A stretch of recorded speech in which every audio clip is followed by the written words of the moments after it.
안녕하세요. 부모의 사랑을 반쪽만 받고 자랐던 40대 여자입니다. 저는 엄마의 사랑이라는 걸 받지 못하고 자랐어요. 친모에게도, 계모에게도 말이죠. 그리고 저와 비슷한 아픔을 가진 남편을 만나 서로의 아픔을 잘 보듬어 주며 살고 있는데요. 제발 자식 마음에 고의로 상처를 주는 부모들은 이제라도 자신을 돌아봤으면 하는 마음에 이렇게 사연을 보내게 됐습니다. 저는 제 친모의 얼굴도 모릅니다. 결혼식 사진에 있던 친모의 얼굴이 제가 본 전부였죠. 저희 아빤 뱃일을 하는 분이었는데요. 한번 바다에 나가면 며칠 혹은 한두 달씩 항해를 하고 오기도 하셨어요. 그런데 제 친모는 아빠가 없는 틈을 이용해 집에 남자를 불러들였다고 하더라고요. 집에 갓난쟁이인 제가 있었는데도 말입니다. 이건 아빤 제게 쉬쉬하셨는데 언젠가 집에 놀러왔던 고모들끼리 하시는 얘기를 제가 들어버려서 알게 된 사실이었죠. 지가 잘못했으면 싹싹 용서 빌기라도 하던가? 나쁜 여편네. 어떻게 걸리자마자 아직 두 돌도 안 된 애를 두고 집을 나가버릴 수가 있어? 아주 천벌 받을 거야, 그 여자. 아니면 내 손에 창을 지져. 할머니는 원래 큰아빠와 함께 사셨는데요. 아빠가 엄마 이혼한 후 한동안 저희 집에 와 계셨다고 해요. 아빠는 일을 해야 했기에 절 돌봐줄 사람이 없었으니까요. 할머니는 좋은 분이었습니다. 하지만 저희 집에 계시는 동안 건강이 급격하게 악화되셨어요. 저를 걱정한 할머니는 아빠에게 어떻게든 새로운 혼처를 알아봐 주려고 노력하셨죠. 아빠는 그런 할머니의 소개로 사별 후 혼자 두 아들을 키우고 있던 계모와 재혼을 하게 되었고요. 그렇게 전 5살 때 계모와 두 의붓오빠 가족이 되었습니다. 종선아, 여기 이분이 이제부터 네 새엄마야. 그러니까 엄마 말씀 잘 듣고 잘 지내야 한다. 네가 엄마 말씀 잘 듣고 얌전하게 커야 네 아빠가 덜 힘든 거야. 알겠지? 계모에게 절 부탁하고 병원에 입원한 할머니는 몇 달 안 돼 세상을 떠나셨습니다. 그런 할머니에게 절 부탁받았던 계모는 처음엔 제게 잘해줬었어요. 저는 난생 처음 생긴 엄마라는 존재가 너무 좋아서 엄마 엄마 하면서 계모를 따랐죠. 그런데 언제부턴가 계모는 아빠가 계시지 않을 때만 제게 냉랭하게 굴기 시작하더라고요. 엄마 저 배고파요. 저도 오빠들이랑 같이 빵 먹을래요. 넌 어린 게 벌써부터 뱃속에 거지가 들었니?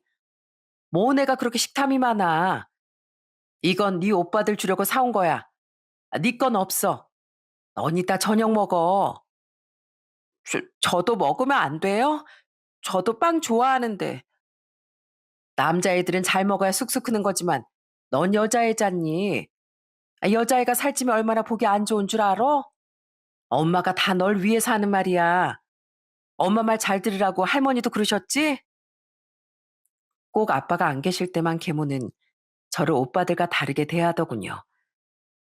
먹는 걸로도 사람 서럽게 하고 오빠들간 하하호호 웃고 떠들며 제가 다가가기만 하면 표정을 싹 굳히더라고요.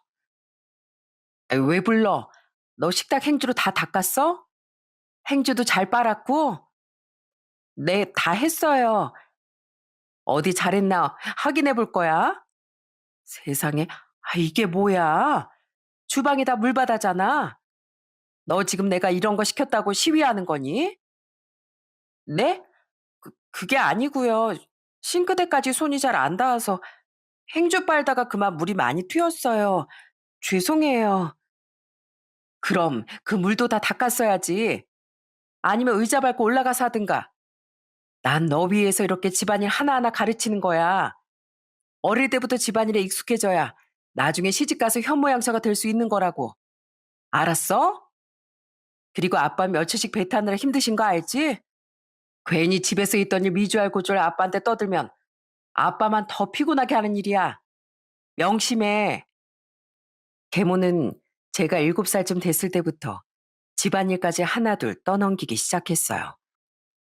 오빠들은 과자 부스러기 다 흘려가면서 간식 먹고 노는 동안 저는 그 과자 부스러기들을 쓸어 담고 마룻바닥을 닦고 냈죠. 너무 서럽고 오빠들이 부러웠는데요. 어릴 때만 해도 전 계모의 말이 다 맞는 줄 알았습니다. 원래 여자애들은 이렇게 크는 거고 계모가 절 위해 그러는 거라고 생각했죠. 제가 똑바로 하지 못해서 제게 잘해줄래야 잘해줄 수가 없다던 계모의 말에 전 스스로 제가 계속 못난 아이라고 생각했던 것 같아요. 계모는 요즘 말하는 가스라이팅을 제게 했던 겁니다. 뭔가 잘못됐다고 생각했던 건 9살 때쯤이었던 것 같아요. 친구들 집에 놀러 가봤더니 제 친구들도 여자인데 저와 다르게 저희 오빠들처럼 편하게 지내고 있더라고요. 게다가 아빠 계실 때와 안 계실 때 모습이 너무 달랐던 계모의 모습에도 이지감을 느꼈던 거죠. 그래도 전 바로 아빠에게 말씀드리진 않았습니다. 제가 계모의 말을 잘 들어야 아빠가 덜 힘들다던 할머니의 마지막 말이 잊혀지지 않았거든요. 아빠를 너무 좋아했던 전 아빠가 힘든 게 정말 싫었어요. 그런데 서름이 쌓이고 쌓이자 더는 참을 수가 없어 하루는 아빠에게 울먹이며 말을 했죠. 아빠, 일 안 나가고 집에 계시면 안 돼요? 어? 아빠가 나가서 일을 해야 종선이 맛있는 거 사주지. 왜? 그게 아빠 없을 때마다 엄마가 자꾸 저 일 시키고 먹을 것도 잘 안 줘요. 오빠들도 맨날 저 부려먹고요. 아빤 크게 놀라며 눈이 휘둥그레지셨습니다. 그날 아빤 계모와 정말 크게 언쟁을 벌이셨어요. 당신, 나 없을 때 종선이 서럽게 만들었어? 그게 무슨 말이에요? 내가 종선이한테 얼마나 잘해주는데. 거짓말 하지 마. 애가 오죽했으면 나한테 일 안 나가면 안 되냐는 말까지 하겠어? 내가 당신만 믿고 밖에 나가는 건데, 아이, 어떻게 우리 애를 홀대할 수가 있어? 난 민호, 민석이한테 그렇게 잘해주는데.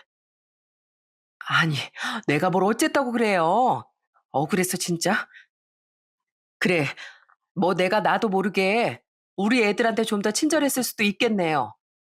그래도 나 종선이한테 진짜 잘했어요. 애가 아직 어려서 나한테 뭔가 서운한 게 있었나 본데 진짜 남의 애 키우기 힘든 거예요. 잘해줘도 욕을 먹는 거 보니까. 계모는 그때 아빠에게 오리발을 내밀더라고요. 하도 계모가 당당하자 아빤 긴가민가 하시는 것 같았어요. 하지만 그 뒤로 제게 몇 번 더 자세한 이야기를 듣자 아빠 나의 계모에게서 경제권까지 빼앗아 버렸죠. 내가 힘들게 벤 일하면서 당신 호의호식하게 해줘. 민호, 민석이 공부도 다 시켜줘. 부족함 하나 없이 잘해줬잖아. 근데 당신은 내 딸을 자꾸 홀대해? 그럼 나도 당신한테 마음 곱게 못 써. 하지만 아빠가 그러실수록 계모는 제게 더 못되게 굴었습니다. 아예 대놓고 아빠 앞에서도 저를 무시하면서요. 나쁜 거, 네가 나 아니었으면 삼시세끼 꼬박꼬박 얻어먹을 수나 있었을 것 같아? 그것만으로도 감사한 줄 알아야지. 감히 지 애비한테 다 일러? 넌 네 아빠가 이 집 대장인 것 같지? 아니야. 집에 며칠 있지도 못하는 네 아빠 말고 내가 이 집 살림 다 굴리고 있는 거야. 그러니까 이 집에서 찬밥이라도 얻어먹고 싶으면 내가 시키는 대로 해. 알았어? 참 서러운 나날이었어요. 아빤 계모와 사이가 점차 멀어졌음에도 선뜻 이혼은 하지 못하셨는데 그걸 제게 정말 많이 미안해하셨죠. 아빤 집에 계실 때마다 계모 몰래 제게 용돈을 쥐어주며 말씀하셨죠. 미안하다 종선아. 그래도 네 엄마라도 있어야 누가 네 밥이라도 챙겨주지 않겠니? 그리고 솔직히 아빤 이혼을 한 번도 아닌 두 번이나 한 못난 인간이라는 사람들 손가락질을 받을 일이 두렵기도 하구나. 이 못난 아빠를 용서해라. 그래도 절대 기죽지 말고 이걸로 사 먹고 싶은 거 사고 사고 싶은 것도 다 사. 네 엄마가 뭘 시키든 하지도 말고 공부만 열심히 해. 학원은 이 아빠가 다 보내줄 테니까. 사랑한다 우리 딸. 부모도 사람인데 나름의 사정이 있는 법 아니겠습니까? 전 아빠의 마음을 이해했어요. 게다가 계모와 다투느라 집에서도 편히 쉬지 못하는 것 같은 아빠에게 계모 때문에 힘들다는 말도 점차 하지 않게 됐죠. 제가 힘든 거야 말하지 않아도 알고 계실 텐데 괜히 긁어부스럼까지 만들어 아빠를 더 힘들게 하기 싫더라고요. 뭐? 애 대학을 보내지 말자고? 당신 정신 나갔어? 애 셋 중에 둘이나 대학 갔으면 됐지. 뭐하러 여자일 대학까지 보내요? 어차피 나중에 시집가서 애 낳으면 말짱 도루묵인데 이만큼 공부했으면 된 거지. 그거 다 돈 낭비라니까요. 차라리 지금부터 돈 벌고 시집갈 준비시키는 게 종선을 위하는 길이에요. 난 종선을 위해서 하는 말이라고요. 입에 침이나 바르고 거짓말해. 이게 무슨 종선을 위한 일이야? 안 되겠어. 내가 아무리 사람들 손가락질 두려워도 내 딸을 위해서 당신을 버려야 되겠어. 심술보도 정도가 있어야지. 우리 종선이한테 들어가는 돈 아끼면 그 돈이 당신이랑 당신 자식들 앞으로 돌아갈 것 같아? 천만의 말씀이야. 난 이제부터 당신 애들 아빠 노릇도 안 할 거고 당신 남편도 안 할 거야. 그러니까 당장 이 집에서 나가. 뭐라고요? 아니 여보, 내가 일하는 당신 대신 종선이도 다 키워주고 살림도 다 했는데 애가 다 크니까 이제 와서 날 버리겠다고요? 난 절대 못 나가요. 힘으로 끌어내기 전에 순순히 나가. 당신이 날 위해 희생했다는 듯이 말하는데 그동안 내가 벌어온 돈으로 호의호식하고 산 여편네가 어디서 그런 양심 없는 말을 해? 나가. 당장 나가. 아빤 결국 제가 20살이 되던 해 이혼을 하셨습니다. 계모는 제 대학 등록금이 아까워서 저를 대학에 보내지도 말자는 망언을 했다가 아빠에게 쫓겨난 거죠. 그렇게 두 오빠 계모와의 인연이 끊기니 정말 너무 좋더라고요. 계모는 집을 나갈 때 저를 향해 쌍욕을 퍼부었는데요. 그때 전 참지 않고 그대로 맞받아 쳐줬습니다. 은혜도 모르는 부녀 같으니라고. 이 천벌받을 인간들. 천벌은 아줌마가 받겠죠. 어린 날 자라는 애는 못 살게 굴고 아빠에 대한 눈꽃만큼의 고마움도 모르는 사람이니까요. 어디 지들밖에 모르는 오빠들한테 효도 잘 받으면서 잘 살아보세요. 그 뒤로 그 세 사람이 어떻게 사는진 소식조차 들으려 하지 않았어요. 다 똑같이 게으르고 이기적인 사람들이었으니 어디서 대충 구질구질하게 살지 않을까 하고 짐작할 뿐이었죠. 아빤 이혼 전에도 후에도 제게 정말 많이 미안해 하셨는데요. 어떻게든 돈을 벌며 딸인 절 책임지려고 애를 쓰셨던 아빠를 전 다 이해했습니다. 그 과정에 힘든 나날이 있었을지언정 중요한 건 절 위한 아빠의 마음이었으니까요. 제가 살던 고향에선 제 전공을 살릴 일을 찾기가 힘들어 전 서울에서 직장 생활을 시작했어요. 그리고 20대 후반에 남편을 만나 연애를 시작했죠. 연애 시절 남편에게 시댁 사정을 들었을 때 저는 남편에게 동질감을 많이 느꼈었죠. 남편도 저와 자라온 환경이 좀 다르듯 비슷했더라고요. 나도 어머니한테 형하고 많이 다른 대우를 받고 자랐어. 그럼 오빠네 어머니도 친어머니가 아니셔? 아니, 친어머니 맞아.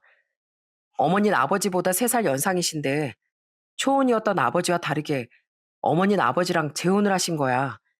형을 데리고. 그러니까 형은 내 이부 형제인 거지. 어머닌 형 친아버지랑은 형이 돌 지나기 전에 이혼하셨대. 그 남자가 바람을 피워서 집에 새 여자를 버젓이 들였다고 하더라고. 정말? 근데 친엄마인데도 오빠를 오빠 형이랑 다르게 대했다고? 형이 불쌍하단 이유였어. 날 못살게 굴거나 하진 않으셨는데 나는 찬밥 취급하면서 형만 챙기곤 하셨지. 난 늘 형이 입던 옷을 물려받고 형이 남기지 않는 한 고기 반찬도 먼저 욕심을 잘 못 냈었어. 집 형편이 넉넉하지 않다는 이유로 형 대학 등록금은 다 내줬으면서 난 내가 스스로 벌어서 다니게 하셨고 딱 첫 등록금만 내주고 말이야. 오빠네 아버진 뭐 하셨는데? 아버지는 어떻게든 뒤에서 날 챙겨주러 가긴 하셨는데 선천적으로 기가 굉장히 약한 분이야. 그래서 어머니 말엔 꼼짝을 못 하셔. 어머니가 나이도 연상인데다 아버지보다 키도 덩치도 크시고 심지어 두 분이 작년에 폐업하기 전까진 같이 식당하면서 돈을 버셨어서 가장으로서의 위험도 찾지 못하셨어. 그래도 날 어떻게든 챙겨주고 싶어 했던 아버지 덕분에 내가 그래도 덜 서럽게 자랄 수 있었던 거야. 우린 그렇게 전 계모에게 남편은 친어머니에게 차별을 당하며 살아왔다는 공통점이 있었던 겁니다. 그래서 우린 서로의 아픔에 공감하고 서로를 위로해주다 마음이 더 깊어질 수 있었죠. 그렇게 우린 제 나이 30대 초반에 결혼을 하게 됐어요. 내가 못나서 우리 종선이가 가슴에 서름이 참 많네. 그러니까 자네가 부디 우리 딸 마음 좀 많이 보듬어주며 살아주게 부탁하네. 제가 정말 좋은 남편이 될 수 있도록 노력하겠습니다. 그리고 아버님께도 좋은 사이가 꼭 되어드릴게요. 남편은 결혼 후 자식에게 짐이 되기 싫다며 힘이 될 때까지 뱃일을 멈추지 않았던 저희 아빠를 존경해 주었습니다. 가장으로서 저희 아빠의 책임감을 본받고 싶다면서요. 아빠 늘 자신을 존중해주는 사이를 정말 예뻐해 주셨죠. 같은 남자라 말이 더 잘 통했던 건지 나중엔 저보다 남편 오기만을 더 기다리시는 것 같더라고요. 시아버지께선 심호하던 식당을 접은 뒤 제가 결혼할 당시엔 작은 건물 경비원으로 일하기 시작하셨어요. 시모는 건물 청소 일을 시작하셨고요. 그런데 결혼할 당시 시모는 제게 그런 자신들의 직업을 들먹이며 지원은 없다고 못을 박더라고요. 경비원이랑 청소부가 돈이 있으면 얼마나 있겠니? 요즘 젊은 사람들 다 대출받아서 자기들 힘으로 시작한다더라. 그러니까 우리한테 행여나 손 벌릴 생각은 하지도 말고. 어머니, 안 그래도 저희 힘으로 시작하려고 했어요. 근데 왜 괜히 사람 기분 나빠지는 말을 그렇게 하세요? 기분 나빠? 이게 어디서 엄마한테? 네가 기분이 나쁜 건 괜히 찔려서 그런 거 아니냐? 딱 보니 그런 거 같은데 어디서 엄마 말에 토를 달아? 나중에 남편은 제게 자긴 괜찮지만 시모가 제 기분까지 나쁘게 만든 게 싫어 말대꾸를 한 거라고 말해주더라고요. 솔직히 남편이 서운할 만하다고 생각해요. 시모는 시숙이 결혼할 땐 돈을 끌어모아서 무려 3억을 지원해줬다고 들었거든요. 시숙과 형님은 그런 시모 덕에 대출을 끼긴 했지만 서울의 아파트에서 신혼을 시작할 수 있었던 거죠. 나중에 시아버진 우리를 따로 불러 500만 원을 건네주셨어요. 미안하다, 아가. 내가 힘이 없어서 이것밖에 도움을 주지 못하겠구나. 이거 내가 가진 비상금인데 이걸로 좋은 가구라도 하나 맞추렴. 미안하다, 건아야. 시아버진 그렇게 저희가 결혼할 때도 어떻게든 도움을 주고 싶어 하신 거예요. 액수가 중요한 게 아니라 중요한 건 마음이었기에 너무 감사했죠. 그리고 친정아빤 저희에게 도움을 더 주고 싶어 하셨는데요. 혼자 계신 아빠의 노후 자금이 그렇게 많지 않은 걸 잘 알고 있었기에 저와 남편은 정중히 거절했습니다. 아빠의 고집으로 1,000만 원을 지원받긴 했지만요. 그렇게 우린 양가 아버지의 약간의 도움과 대출을 껴서 신혼집을 구했습니다. 저희 둘 다 다행히 알뜰한 편이었기에 그동안 둘이 모아둔 돈에 대출을 좀 끼니 서울에 3억 5천 정도 되는 구축 아파트를 살 수 있었죠. 알뜰살뜰 살면 대출금도 금방 다 갚을 수 있을 거야. 우리 힘내자. 우린 그 집에서 희망을 꿈꾸며 신혼생활을 해나가기 시작했습니다. 우린 아들도 둘 낳으며 오손도손 행복하게 살아갔어요. 친정에 자주 내려가 아빠도 뵈면서요. 하지만 시댁에 갈 때만큼은 도무지 기분이 좋아지기가 힘들었죠. 아니, 이봐요. 지금 시식하는 만두를 몇 개를 집어먹는 거예요? 다른 사람들도 먹어봐야 내가 제품을 팔죠. 뭐 이런 아줌마가 다 있어. 내가 이거 샀잖아. 팔아준 사람한테 이 정도 서비스도 못해? 에휴, 안 사. 나 안 사. 어머님, 만두를 거의 10개는 다 드셔놓고 이걸 안 사신다뇨. 저 죄송합니다. 이거 살 거예요. 예. 넌 며느리란 애가 내 편을 들어야지. 그걸 왜 사? 시애미가 우스워? 사지 마. 고개 갈길 우습게 하는 여편네한테 왜 잘해줘? 빨리 와. 시모는 자신의 덩치와 커다란 목소리만 믿고 어딜 가나 그렇게 아나무인으로 구는 사람이었거든요. 기가 약하신 시아버지가 왜 눌려 살았는지 알겠더라고요. 초반에 시모와 함께 장을 보러 나갔다가 마트나 시장에서 시모가 언쟁을 일으키는 모습을 몇 번이나 보고 기겁을 했었죠. 심지어 시모는 자신의 편을 들지 않았다며 시댁으로 돌아오는 내내 제게도 악을 쓰더라고요. 시모는 그렇게 세상 모든 사람을 다 멋대로 휘두르려는 성향이 강했습니다. 그런 분이 며느리라고 뭐 제대로 대우를 해줬겠어요?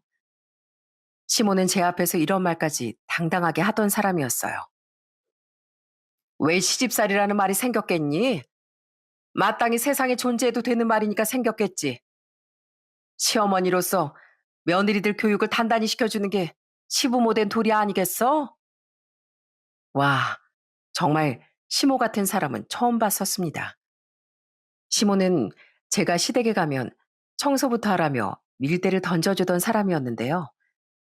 남편은 절대 가만히 있지 않고 시모에게 화를 냈어요. 처가에 가면 장인어른은 절 백년 손님 대접해 주시는데 왜 어머닌 저희 집사람을 식물처럼 부리려고 드세요? 해도 제가 해요. 여보, 당신은 신경 쓰지 마. 아들놈 키워놔봐야 아무 소용없지. 시킬 일이 그것만 있을까봐? 집사람한테 뭘 시키든 제가 다 할 거니까 제발 저희 집사람 못 살게 굴지 마세요. 어머니한테 서름 당하면서 산 건 저 하나로 충분해요. 남편도 시모를 싫어했지만 그래도 시아버지를 뵈러 우린 시댁에 한 번씩 갔던 겁니다. 그래도 가면 음식 같은 거야 저도 기꺼이 했었는데 시모는 절대 손 하나 까딱 안 했죠. 늘 일하는 사람은 저와 남편 그리고 시아버지 셋이었어요. 그런 시모가 유일하게 약해지던 사람이 바로 시숙이었습니다. 시모는 시숙의 말이라면 꼼짝을 못했어요. 아무것도 안 하고 누워서 TV만 보던 시숙이 목이 마르다고 하면 냉큼 물을 떠다 주고 입이 심심하다고 하면 바로 슈퍼라도 나가 주전부리를 사오더라고요. 아니면 저에게 사오라고 명령을 하시던가요. 하지만 시모는 시숙이 아내인 형님만은 싫어했어요.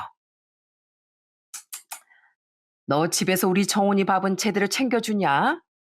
하긴 시댁에서도 엉덩이가 저렇게 무거운데 그럴 리가. 아휴, 우리 정훈이가 여자 보는 눈이 없어도 너무 없었지. 애들 아빤 손이 없어요, 발이 없어요. 왜 저한테만 뭐라고 그러세요? 그나저나 손주들 데리고 여기 와드리는 것만 해도 고마운 줄 아세요. 당신 지금 우리 어머니한테 그게 무슨 말본세야? 당장 사과 안 드려? 내가 왜? 뭐 당신은 우리 친정 가면 설거지라도 한번 하긴 하는 거야? 역지사지가 돼야지. 형님은 시숙과 어쩌다 결혼해서 애를 둘이나 낳았는지도 모를 정도로 정말 사이가 안 좋았거든요. 형님은 정말 까칠하고 뾰족한 사람이었어요. 시댁에서도 누가 뭐라고 하든 말든 아무것도 하지 않았고 시숙과도 목청 높여 툭하면 다투곤 했으니까요. 게으르고 이기적이기 짝이 없던 시숙이나 동서인 저까지 부려먹으려다 저하고도 대판 언쟁을 벌였던 형님이나 정말 독인 객인인 사람들이었습니다. 그런 시숙과 형님은 두 사람이 결혼한 지 7년 만에 이혼했어요. 원인은 시숙의 바람 때문이었죠. 고얀 거. 애초에 지가 잘했으면 우리 정훈이가 한눈을 팔았겠어? 건방지게 어디서 위자료를 내놓으래? 예, 둘째 너도 그렇게 생각 안 하니? 어? 남자는 여자하기 나름인데 이건 다 큰애 잘못이라고. 시숙은 형님에게 양육권도 빼앗기고 위자료와 양육비 명목으로 재산도 많이 빼앗기며 이혼을 당했습니다. 심지어 상간녀 쪽 남편에게도 위자료를 토해내야 했죠. 그런데도 정신을 못 차리고 자기처럼 이혼당한 상간녀와 새 살림을 차리더라고요. 자식이 부끄러운 행동을 했으면 마땅히 꾸짖어야 하는 거 아닙니까? 그런데도 시모는 시숙 편만 들더니 저에게까지 자꾸 동의를 구하려고 하는 거예요. 시모와 부딪히기 싫어서 아무 말 안 하고 있던 전 에라 모르겠다 하는 마음으로 솔직하게 말했어요. 차라리 다른 여자를 만나고 싶으셨으면 이혼을 하고 만나셨어야 된다고 생각해요. 저도 솔직히 형님을 별로 안 좋아하긴 했지만 굳이 잘잘못을 따지자면 이건 아주버님 잘못이죠. 하다못해 법이 말해주잖아요. 바람은 잘못된 거라고요. 그러니까 위자료를 줘야 한다고 아주버님께 판결을 내주지 않았겠어요? 굳이 계속 물어보시니까 드리는 말씀이에요. 뭐야? 너 이 싹바가지 없는 것 같으니라고.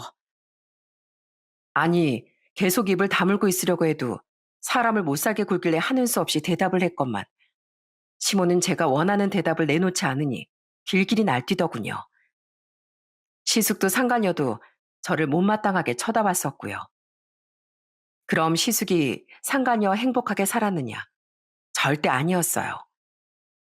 시숙은 혼인신고를 하지 않았던 상간녀에게 남은 돈마저 다 뜯긴 뒤 버림을 받았거든요.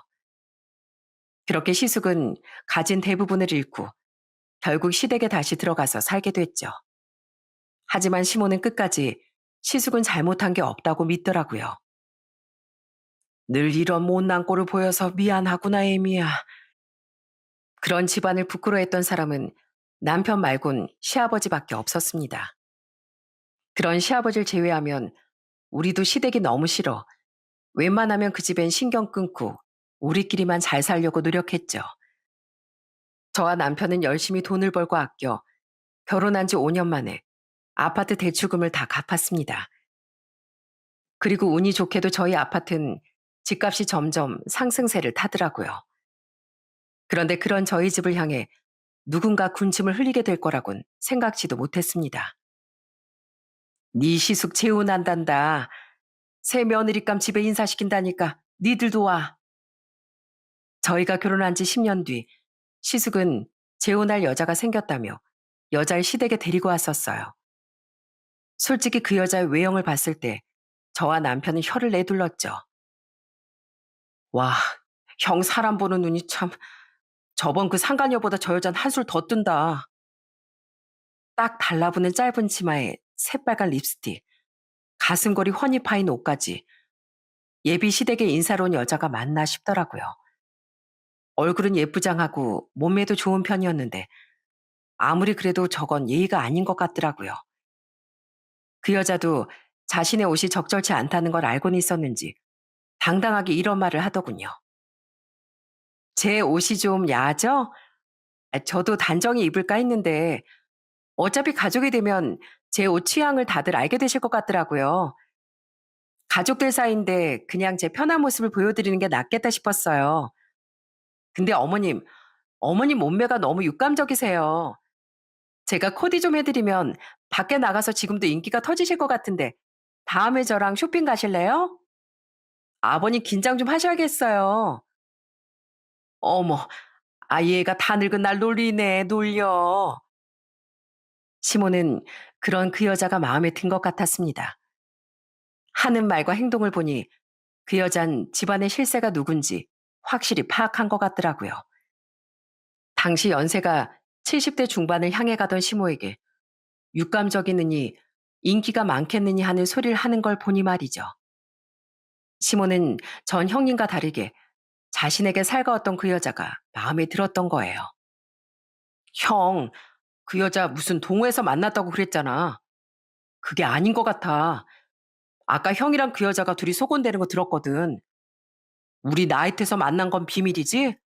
이렇게 말하더라고, 그 여자가. 시숙은 그 여자를 동호회에서 만났다고 했지만 그것도 다 거짓말이었더군요.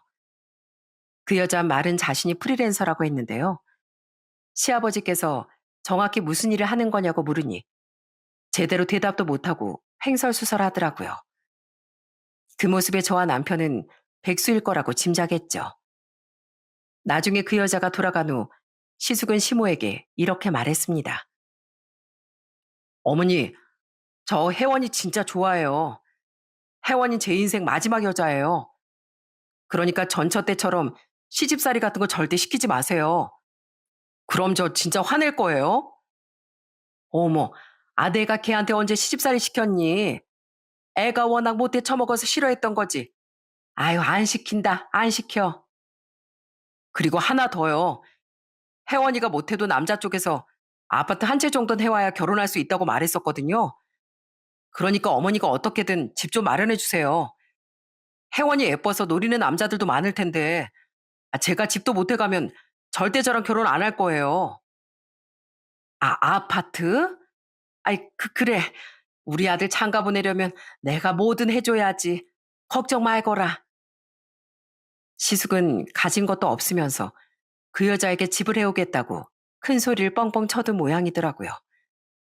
그걸 뻔뻔하게도 시모에게 해달라고 당연한 듯 욕을 하더라고요. 전에 결혼할 때도 큰 돈을 받아갔으면서요. 시아버지는 옆에서 한숨을 푹푹 쉬셨죠. 그때만 해도 시숙이 한심하다고만 생각했지 저와 남편이 이 일에 관련될 거라곤 생각도 못했습니다. 그런데 며칠 뒤 시모가 제게 전화를 걸어 아주 황당한 말을 하지 않겠어요? 웬일로 제게 전화를 했나 싶어 전화를 받았던 전 황당함을 감추지 못했습니다. 예, 니들 아파트값 니들이 살 때보다 2배로 올랐다며? 니 시애비가 말해주더라. 아, 네. 그럼 최소 3억은 그냥 거저 얻은 거 아니냐. 내가 네 시수가 아파트 하나 해주려고 요즘 경기도 쪽 5억 정도 하는 아파트를 둘러보고 있었거든. 서울은 요즘에 너무 비싸서 엄들 못 내도 경기도는 그래도 비벼볼만 하더라. 그런데요? 아, 얘가 왜 이렇게 말귀를 못 알아들어? 나랑 네 시애비가 지금 당장 5억이 어디 있겠니? 대출까지 받아서 끌어모아도 한 2억 정도밖에 안 될 것 같더구나. 그래서 말인데 내가 5억짜리 괜찮은 집 하나 봐둔 게 있거든. 그거 계약하게 니들이 아파트 담보로 대출 좀 받아서 3억 정도 보태거라. 아까 말했듯이 니들 그 3억 그냥 꽁돈 본 거잖아. 그러니까 없어도 손해는 아니지 않니? 가족끼리 좀 돕자. 여러분도 기가 막히시죠? 시모는 운 좋게 2배 가까이 집값이 올랐던 저희 아파트를 담보로 대출을 받아 시숙을 결혼시키자고 요구한 겁니다. 정말 말도 안 되는 논리를 앞세우면서요. 저는 기가 차서 실소를 흘린 뒤 당연히 거절을 했죠. 싫어요. 능력이 안 되면 결혼을 못 하는 거지. 왜 아주버님 결혼시키자고 저희가 피해를 봐야 돼요? 자기 동생은 맨날 투명인간 취급하고 재수인 전 부를 때 재수 씨도 아닌 하고 부르는 분을 위해서 저희가 왜요? 저희요. 이 집 대출금 갚느라 정말 고생했어요. 운이 좋아서 오른 집값이라도 시세 차익은 꽁돈이 아니라 다 저희의 땀과 노력으로 일군 결과라고요. 그러니까 저희 사양하겠습니다. 뭐야? 너 내가 어쩜 그렇게 이기적이야? 시엠이 가라면 그냥 할 것이지. 어디서 탐욕을 부리냐고? 어차피 네 돈도 아닌 돈이었잖아. 그럼 우리 아들 평생 노총각으로 살다 가라는 말이야? 넌 가족애도 없어? 저는 어머님한테도 아주버님한테도 한 번도 가족으로서 애정을 느껴본 적이 없는데요. 제가 제 돈 아끼는 게 왜 탐욕인가요? 어머님 것도 아닌 저희 돈을 욕심내는 어머님이 오히려 지금 욕심 부리고 계신 거 아니시고요? 그동안 제 남편은 군 식구 취급하고 다 아주버님만 퍼주셨으면 됐지. 왜 제 남편하고 제 재산까지 어머님 곡식 창고 취급하세요? 이 맹랑한 것 좀 보게. 4배 아파서 낳은 내 아들 돈 내가 좀 가져다 쓰겠다는데 뭐가 문제야? 나 아니었으면 건안 태어나지도 못했고 그럼 네 애들도 못 태어났어. 그럼 나한테 감사한 줄 알아야지. 그리고 내가 그 아파트를 팔라고 한 것도 아니고 대출 좀 받아달라는 건데 그걸 못 해줘? 대출은 이자까지 쳐서 갚으라고 있는 게 대출이에요. 그거나죠. 그리고 아무리 낳아준 은혜가 크다고 해도 그렇게 낳은 자식을 사랑으로 키워주는 건 부모님의 의무입니다. 그런데 어머님은 제 남편 가슴에 상처밖에 더 주셨어요? 이만큼 그래도 자식돌이 했으면 제 남편도 할 만큼 다 한 거죠. 솔직히 아버님 아니었으면 제 남편도 저도 진즉 어머님 안 보고 살았을 거예요. 그러니까 그만하세요. 그동안 자꾸 제게 시집살이를 시키려던 것도, 제 남편을 무시하던 것도 적당한 선에선 대충 무시하고 넘어갔습니다. 시아버지를 위해서 잡음을 최대한 일으키기 싫었거든요. 그런데 적당히 넘어가는 것도 정도가 있지. 시모가 완전히 남편도 저도 물로 봤구나 싶더라고요. 아니면 어떻게 저런 요구를 할 수 있었겠어요? 이젠 정말 시모가 질려버려 저도 굽히기 싫더라고요. 그러자 시모는 완전히 약이 올랐는지 제게 으름장까지 났습니다. 네가 감히 날 그리고 내 아들을 무시해? 오냐? 네가 이기나 내가 이기나 어디 한번 해보자. 내가 시집살이가 뭔지 앞으로 제대로 보여주마. 이것이 오냐 오냐 해줬더니만 시어머니 알기를 개똥으로 알아? 시애미 머리 꼭대기 앉으라고 그래? 어디서 배운 버르장머리야 대체? 앞으로 내가 너한테 지옥을 보여줄 줄 알아? 어머님, 왜 그렇게 흥분하세요? 귀청 떨어지겠네. 알겠어요, 알았어. 어머님이 이기셨어요. 뭐? 그럼 3억 준다는 거냐? 진즉 그럴 것이지. 꼭 너 같은 애들은 좋은 말로 하면 안 듣더라. 전 더 이상 며느리 알길 자기 발 때만큼도 못하게 하던 심오한 가족이 될 수 없겠다고 생각했습니다. 그래서 계속 심오와 언쟁을 벌이기보단 빨리 대화를 끊어버리고 싶더라고요.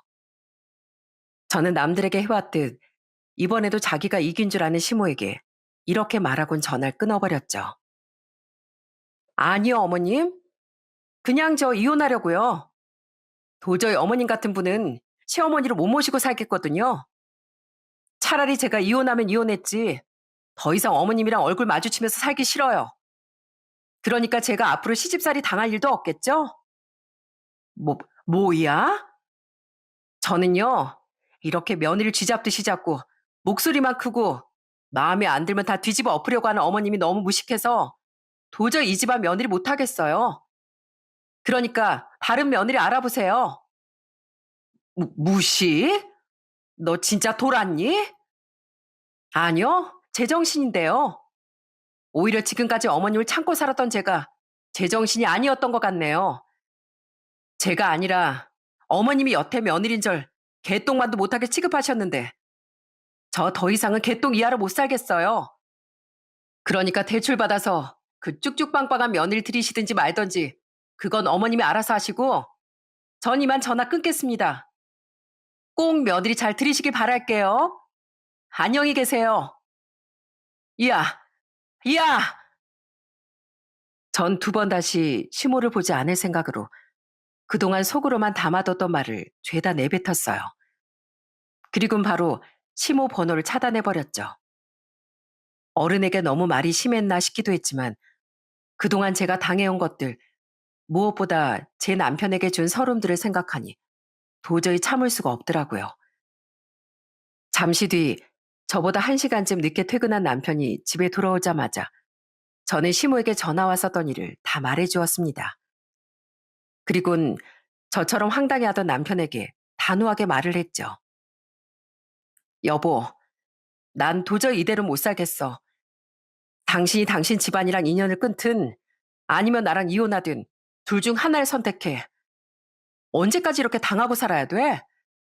그동안 당신 생각해서 시댁에 왕래하긴 했었지만 당신이 그래도 당신 어머니를 보고 살고 싶다면 그냥 여기서 내가 빠져줄게. 그게 무슨 소리야. 나도 아버지 때문에 어머니도 보고 살았던 거 다 알잖아. 나한텐 당신이랑 애들이 1순위야. 기다려봐. 나도 더 이상 못 참아. 남편은 자신도 더는 못 참겠다며 바로 시모에게 전화를 걸더군요.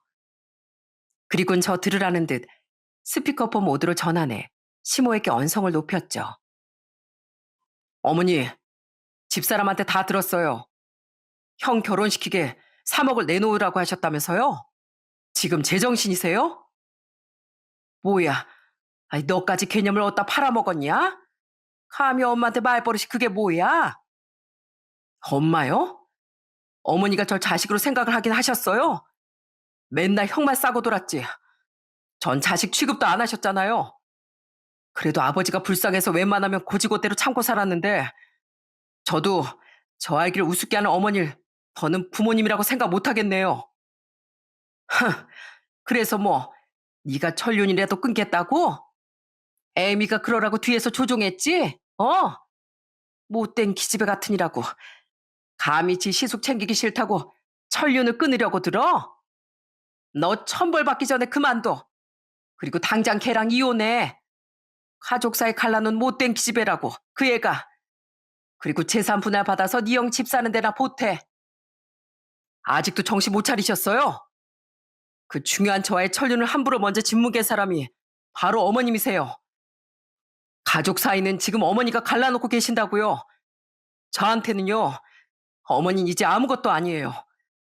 저도 절 자식 취급도 안 하는 어머니, 더는 제 부모로 생각하지도 않을 거예요.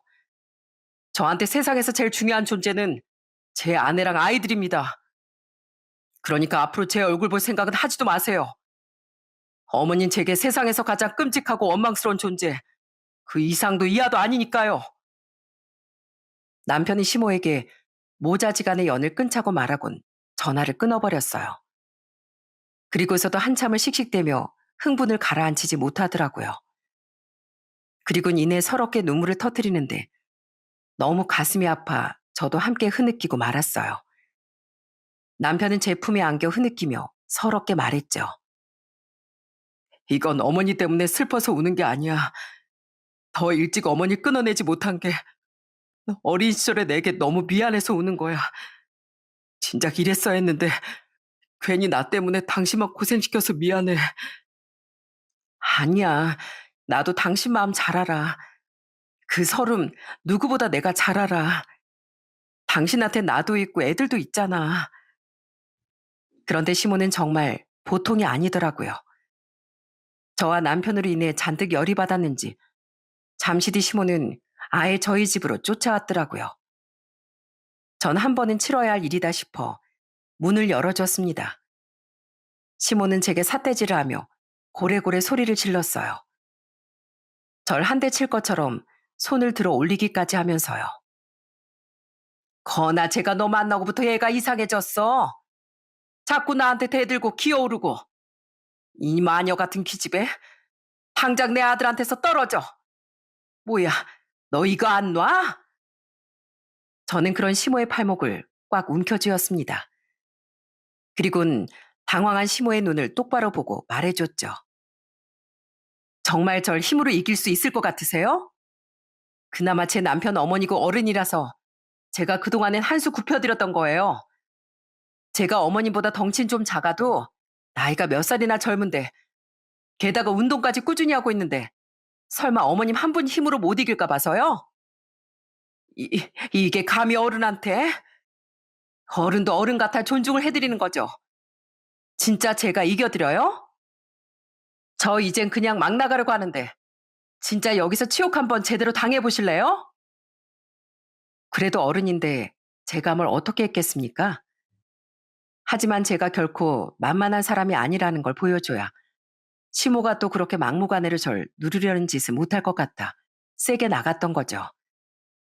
남편도 제 뒤를 든든히 받치고 서서는 당장 나가라고 시모에게 경고를 했고요. 결국 시모는 주춤주춤 뒷걸음질을 치다 저희 집을 나가버렸습니다. 자존심 때문에 끝까지 뭐라고 험한 말을 해대던데 우린 그냥 두 귀를 틀어 막아버렸죠. 들을 가치도 없는 말이었으니까요. 시아버진 시모가 우리에게 돈을 요구했던 걸 뒤늦게 아셨나 보더라고요. 시아버진 저희 집에 찾아와 사과를 하셨습니다. 미안하다 에미야. 미안하다 건아야. 내가 마누라 안 할 집에 잘못 들여선 자식들을 계속 고생시키는구나. 연 끊기로 한 거 잘했다. 앞으로 절대 우리 집에 오지 마. 나랑은 봐도 밖에서 보자꾸나. 아버지, 그냥 아버지도 이참에 이혼하시는 거 어떠세요? 언제까지 어머니한테 그렇게 눌려 사실 거예요? 됐다. 이렇게 나이 먹고서 이혼 안에 만회하는데 힘 빼고 싶지 않구나. 그래도 널 낳아서 나와 만나게 해준 사람이잖니. 그냥 내 선택에 대한 업보다 생각하고 그냥 감당하며 살련다. 하지만 너랑 애민 절대 그럴 필요 없다. 한편 비겁한 시숙은 남편에게 이런 문자를 한 통 보냈더군요. 나쁜 놈, 그깟 3억이 형제 사이 그렇게 아까웠냐? 형한테 3억이 아니라 3원 더 주기 아까워. 그리고 남자로서 인생 좀 창피하게 살지 마. 남편은 간결하게 이런 답장을 보냈더라고요. 앞의 문장은 제 아이디어였고요. 뒤의 문장은 남편의 아이디어였죠. 그 뒤 결국 시숙은 결혼을 하지 못했습니다. 시아버지 말씀으론 집을 못 구해왔으니 결혼은 절대 못하겠다고 그 여자가 시숙을 뻥 차버렸다네요. 애초에 걔도 네 시숙을 돈으로만 봤던 게있지. 근데 아주버님 돈도 없으신데 그 여잔 대체 왜 아주버님이랑 결혼을 하려고 한 거래요? 정훈이 걔가 그 여자를 꼬시고 싶어서 엄청 허세를 부렸다더라. 능력도 없는 것이 프라이브로 외제차 사서 끌고 다니고 당연히 집도 해갈 능력이 있는 것처럼 자기 능력을 부풀려서 얘기를 했었대. 에휴, 한심한 녀석. 그 여자애나 정훈이 걔나 똑같은 애들이야. 그렇게 지금은 시간이 한 1년 정도 지났습니다. 지금 저희는 시모와 여전히 연락을 끊고 살고 있어요. 시아버지와만 따로 연락해 생신 선물도 챙겨드리고 식사 대접도 하며 지내고 있죠. 시숙은 아직도 정신을 못 차리고 시댁에 빌붙어서 살고 있다는데요. 얼마 전엔 회사에서 무슨 사고를 친 건지 실직까지 해서 만만한 시모에게 그렇게 용돈을 요구하고 있다네요. 그리고 시모는 자기 자식에게 돈을 뜯기기만 하는 자신과 달리 저와 남편에게 한 번씩 용돈도 선물도 받고 있는 시아버지를 그렇게 질투한다고 합니다. 가진 거 다 내놓으라고 성한데 나도 이젠 참기 싫어서 한 번은 미친 척하고 집에 있는 것들을 다 때려 부셨다. 물론 진짜 다치게 하는 의도는 없었고 나도 성질 있다고 보여주고 싶었던 게야. 여태껏 네 시어머니가 날 그렇게 누르고 살았단 말이다. 이제 늙어서 둘 다 힘도 없는 처진데 내가 계속 그 여편네한테 짓눌려서 살 이유가 있어? 시아버지가 한번 크게 액션을 취하신 뒤로 시모는 전처럼은 시아버지께 함부로는 못한다고 하더라고요. 그러다 얼마 전엔 황당한 일도 있었는데요. 바로 시모가 저희를 만나러 나왔던 시아버지 뒤를 밟아 식사 현장에 나타났던 겁니다. 시모는 얼굴에 철판을 깔고 의자에 앉더니 음식을 마구 집어먹었어요. 그리고는 아주 뻔뻔스럽게 말했죠. 그래, 내가 졌어. 부모 자식 사이 인연을 끊는다는 게 말이 되니? 내가 이렇게 먼저 사과하마. 내가 말이야, 요즘 네 형 일만 해도 골치가 아파서 너랑은 더 이상 기싸움 못하겠다. 네 형은 나한테 맨날 돈만 뜯어가려고 하는데 나 진짜 못 살겠어. 이놈이 대체 언제 정신을 차리려고 하는지 원. 내일 모레면 나이가 50인데. 아유, 답답해. 시모는 눈치를 보니 아무렇지 않은 척 은근슬쩍 남편과의 관계를 되돌리려고 한 것 같더라고요. 하지만 그런 시모에게 남편은 싸늘하게 대답했죠. 그래서요, 어쩌라고요? 뭐? 어머니가 어떻게 지내시는지 전 관심 없습니다. 전 어머니랑 끊은 인연 다시 이어붙일 생각이 없어서요. 어머니 몫의 식사값 내실 생각 아니면 그만 드시고 가세요. 방해되니까요. 정말 시원하더라고요. 시모는 얼굴이 불그락 푸르락해지더니 식탁을 한번 뻥 차곤 가버리더라고요. 그렇게 시모는 자신이 애지중지했던 시숙으로 인해 하루하루 더 늙어가고 있습니다. 그러거나 말거나 남편과 전 앞으로도 시아버지만 계속 잘 챙겨드리며 살려고요. 부모도 다 똑같은 부모가 아니니까요. 한편 남편은 친정 아빠에게 여전히 좋은 사이가 되어지고 있습니다. 손주들을 데리고 친정에 가면 아빠 또한 여전히 버선발로 우릴 마중 나와주시곤 하죠. 남편은 제게 먼저 아빠를 서울로 모시자고도 얘기해 줬는데요. 하지만 저희 아빤 평생 살아온 어촌을 떠나고 싶지 않다며 그냥 자주 놀러만 오라고 하시더라고요. 이렇게 저와 남편은 우리를 진정으로 사랑해 주셨던 양가 아버지들께만 효도하며 살고 있어요. 앞으로도 두 분껜 나중에 후회되지 않도록 최선을 다해 효도하며 살아갈 생각이고요. 여러분, 여러분께서도 당연히 누군가의 자식이시겠죠? 부모님이 지금은 계시지 않는다고 한들 사람은 혼자선 태어날 수 없는 법이니까요. 그럼 여러분께서도 당연히 아실 겁니다. 부모라는 존재가 자식에게 얼마나 중요하고 커다란 존재인지, 얼마나 중요한 존재인지 말이죠. 부모라는 자리는 그렇게 너무도 막중한 책임감을 가져야 하는 자리라고 생각하는데요. 달리 말하면 그 자리의 무게를 알지도 못하고 알려고도 하지도 않는 사람은 부모의 자격이 없다고 생각합니다. 그런 사람은 자식의 인생을 불행하게만 만들 뿐이니까요. 그리고 그런 사람들은 결국 자식에게 버림받거나 부모 취급도 당하지 못하게 된다는 말을 이 사연의 끝에 꼭 덧붙이고 싶습니다. 저와 남편은 저희 아이들에게 부모의 책임과 의무를 다하며 아이들에게 좋은 영향만 줄 수 있는 부모가 되기 위해 노력하면서 살아가려고 해요. 저희 아이들만은 우리와 달리 부모의 사랑을 마음껏 누리면서 살았으면 하니까요.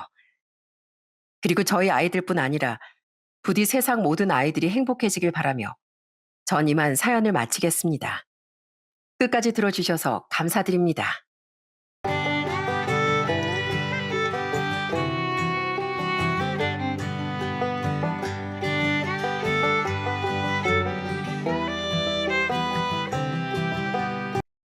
안녕하세요.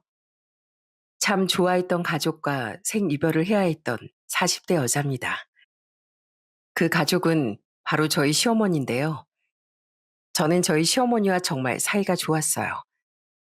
하지만 결국 고부관계는 아들과 며느리가 부부의 형태를 유지해야만 가족으로 존재할 수 있는 관계 아니겠습니까? 저는 제 뒤통수를 과하게 쳐버린 남편을 정리하며 시어머니와도 더는 가족으로 남을 수 없게 됐었죠. 제 인생에서 일어났던 가장 큰 폭풍에 대한 이야기를 지금부터 여러분께 들려드리고 싶어요. 저는 위로 언니가 하나, 아래로 남동생 하나가 있는 집안의 둘째입니다. 저희 집은 가난한 편이었어요. 부모님은 함께 작은 자영업을 하며 우리를 키워주셨죠. 비록 형편은 좋지 않았을지언정 화목했던 가정 속에서 전 어엿한 직장인으로 성장했습니다. 집안 형편이 좋은 것도 아니고 직장도 썩 좋다고 말할 수는 없구나. 에휴, 난 솔직히 네가 마음에 안 찬다. 먼저 결혼한 언니의 뒤를 이어 저도 30대 초반에 결혼을 했습니다. 평범한 직장인이었던 저와 달리 남편은 오랜 유학생활 후 대학 교수의 꿈을 꾸며 대학에서 전임 강사로 일하던 사람이었어요. 저와 결혼한 후엔 차근차근 조교수가 되고 부교수까지 올라갔었죠. 심지어 시부모님께서 각자 사업체를 꾸려 자수성가하신 분들이라 집도 잘 살았었고요. 우린 우연하게 인연이 되었었는데 남편이 절 정말 좋아해서 결혼까지 꼴이 나게 된 케이스였습니다. 하지만 결혼하는 과정이 순탄치 않았어요. 첫인사 갔던 날 시어머니께서 절 반대하셨거든요. 우리 아들 유학시키는데 돈이 얼마나 많이 들었는지 아니? 우리 아들은 대학 교수도 되래야. 물론 사람을 조건으로만 평가하면 안 되는 법이지만 이건 수준 차이가 나도 너무 나잖니? 난 이 결혼 솔직히 마음에 안 든다. 너도 솔직히 네가 좀 양심 없다고 생각하지 않니? 어머님, 물론 제가 윤철 씨에 비해 조건이 많이 부족한 건 사실입니다. 그래도 윤철 씨가 절 좋아해주는 마음 하나 믿고 결혼까지 결심했던 거예요. 저도 제자리에서 성실하게 살아왔고 윤철 씨 옆에 있는 제 자신이 부끄럽다고 생각해 본 적 없습니다. 제가 이런 말씀을 드리는 게 혹시 건방지게 들리셨다면 죄송해요. 하지만 제 자존심도 지켜야 저희 부모님께 떳떳할 수 있을 것 같아서요. 저도 저희 집에선 참 귀한 딸이니까요. 시어머니께서 양심이란 말만 운운하지 않으셨어도 그렇게 맹랑한 대답은 하지 않았을 거라고 생각합니다. 하지만 도가 지나친 대우를 받고도 참는 건 슬퍼할 저희 부모님 생각에 너무 힘들더라고요. 시어머니는 제가 당돌하다는 듯 저를 쳐다보셨는데요. 시어머니께서 무슨 말을 하기도 전에 시아버지께서 먼저 나서 주시더군요. 아이, 그만해, 당신. 지금은 정리했다고 해도 자기 사업을 했던 사람이 그렇게 사람 보는 눈이 없어? 사람은 눈에 보이는 게 다가 아니잖아. 야, 아가씨 말하는 거 들어보니까 야무지고 똑부러진 게 나 마음에 쏙 드는구만. 왜 사람을 불러놓고 면박을 줘? 미안하다, 원주야. 우리 안 사람이 나쁜 사람은 아닌데 자식 일이라 마음이 좀 모질어진 것 같구나. 우리 식사는 다음에 날 잡아서 다시 하지 않겠니? 너도 오늘은 우리랑 같이 식사할 기분 아닐 것 같아서 말이야. 다음에 내가 정말 맛있는 음식으로 다시 대접하마. 시부모님과의 첫 만남은 그렇게 짧게 끝이 났습니다. 시댁에서 나온 뒤 남편은 제게 사과하더라고요. 미안해. 우리 어머니가 워낙 어렵게 살아오셔서 그래. 지금은 자수성가하셨지만 외갓집이 옛날엔 진짜 찢어지게 가난했었대. 거기까진 그래도 괜찮은데 하도 없는 집안이라고 무시를 많이 받고 사셔서 사회적 성공에 대한 집착이 좀 있으셔. 그래서 나랑 동생도 공부에 대한 압박을 많이 받고 자랐고, 어머닌 내가 다시 잘 설득할게. 나 꼭 너랑 결혼하고 싶어, 원주야. 우리 어머니도 언젠간 분명 네가 얼마나 좋은 사람인지 알아주실 거야. 당시 남편도 절 정말 좋아했지만 저 또한 절 귀하게 여겨주던 남편을 많이 좋아했습니다. 그래서 고민 끝에 전 결혼을 그대로 진행하기로 했어요. 다행히 시어머니도 시아버지와 남편의 설득에 그 이상 반대를 하진 않으셨거든요. 그래도 솔직히 상견례 땐 좀 걱정을 했습니다. 저희 엄만 선천적으로 한쪽 손에 장애가 있으셨어요. 처음 만났던 제게 무례하셨던 시어머니 행동을 생각하면 손이 불편한 저희 엄마에겐 또 무슨 신뢰를 하지 않으실까 싶었던 거죠. 우리 어머니 그렇게까지 무례한 분 아니야. 걱정 마. 남편이 이렇게 말하긴 했지만 그래도 염려가 되는 건 어쩔 수 없었어요. 그런데 제 걱정과 달리 시어머니는 저희 부모님께 예의를 갖춰주시더라고요. 비록 표정은 제가 여전히 마음에 안 드시는지 좀 무뚝뚝하셨지만요. 또 시어머니는 불편한 손을 자꾸 감추며 괜히 위축되던 저희 엄마에게 이런 말을 건네시기도 했죠. 제, 제 손이 좀 흉하죠? 주름진 얼굴이야 화장으로 어떻게 해봤다지만 손은 어떻게 할 수가 없더라고요. 흉하긴요. 남들보다 불편한 몸으로 이만큼 열심히 살아오신 분인데 오히려 전 그 손이 더 멋지고 대단해 보입니다. 그러니까 그런 말씀은 마세요. 감사합니다. 걱정했는데 우리 원주가 좋은 시어머니 만난 것 같네요. 우리 원주 정말 착하고 좋은 아이입니다. 어려운 집 돕겠다고 어릴 때부터 아르바이트 하면서 생활비도 보태고 다 커선 자기 언니랑 동생이랑 돈을 모아서 부모 집을 사는데 큰 보탬까지 되어줬던 효녀예요. 집에 여유가 좀 있었으면 공부도 더 시켜줄 수 있었을 텐데 늘 제가 죄인 같은 마음뿐입니다. 우리 원주 정말 잘 부탁드려요.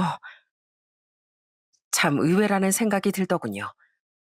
비록 시어머니는 자식을 위한 마음에 저를 마땅치 않아 하시긴 했지만 남편 말대로 원래는 나쁘지 않은 분 같다는 생각이 들었죠. 엄만 그런 시어머니께 저에 대한 부탁의 말을 꺼내셨는데요. 그런 엄마의 말을 듣고 시아버진 저를 기특해 하셨습니다. 시어머니는 그런 말씀은 없으셨지만 묘한 표정으로 절 바라보시더라고요. 시부모님께서 서울에 좋은 신축 아파트를 마련해 주신 덕에 우린 넉넉하게 신혼생활을 시작할 수 있었습니다. 감사한 마음에 전 시댁에 잘하려고 많이 노력했어요. 상견례 날 저희 엄마에게 따뜻하게 대해주신 시어머니의 모습에 시어머니에 대한 서운함은 많이 사라진 상태였거든요. 시어머니는 처음엔 제게 여전히 무뚝뚝하고 냉랭하셨어요.